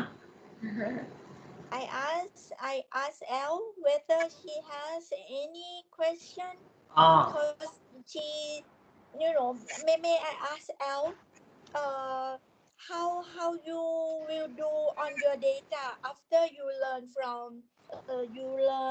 from Sumet and Sneha? What you will do for your data? In your opinion, what is your plan? What is your plan? First thing, I have to watch video again and try to understand the code because I don't have like basic, and I think after I learned, if I have question, I will ask them. Yes, and I mean understand the code. When I clear, I will input my data into the code. I think it will be okay if I understand the basics of MATLAB. And also like ANN, KNN or other method, I have to learn from the basics of that method. I think it's very important.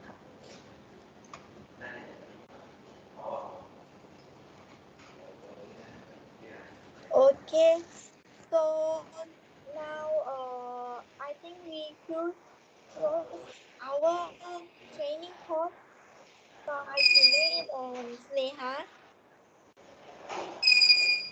Should we, or do you like to talk anything or to tell us anything?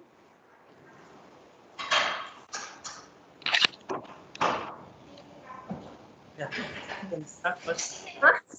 No, it's like Yeah, I will.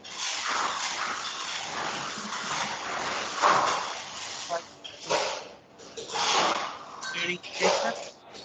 I So it was good interacting with all of you.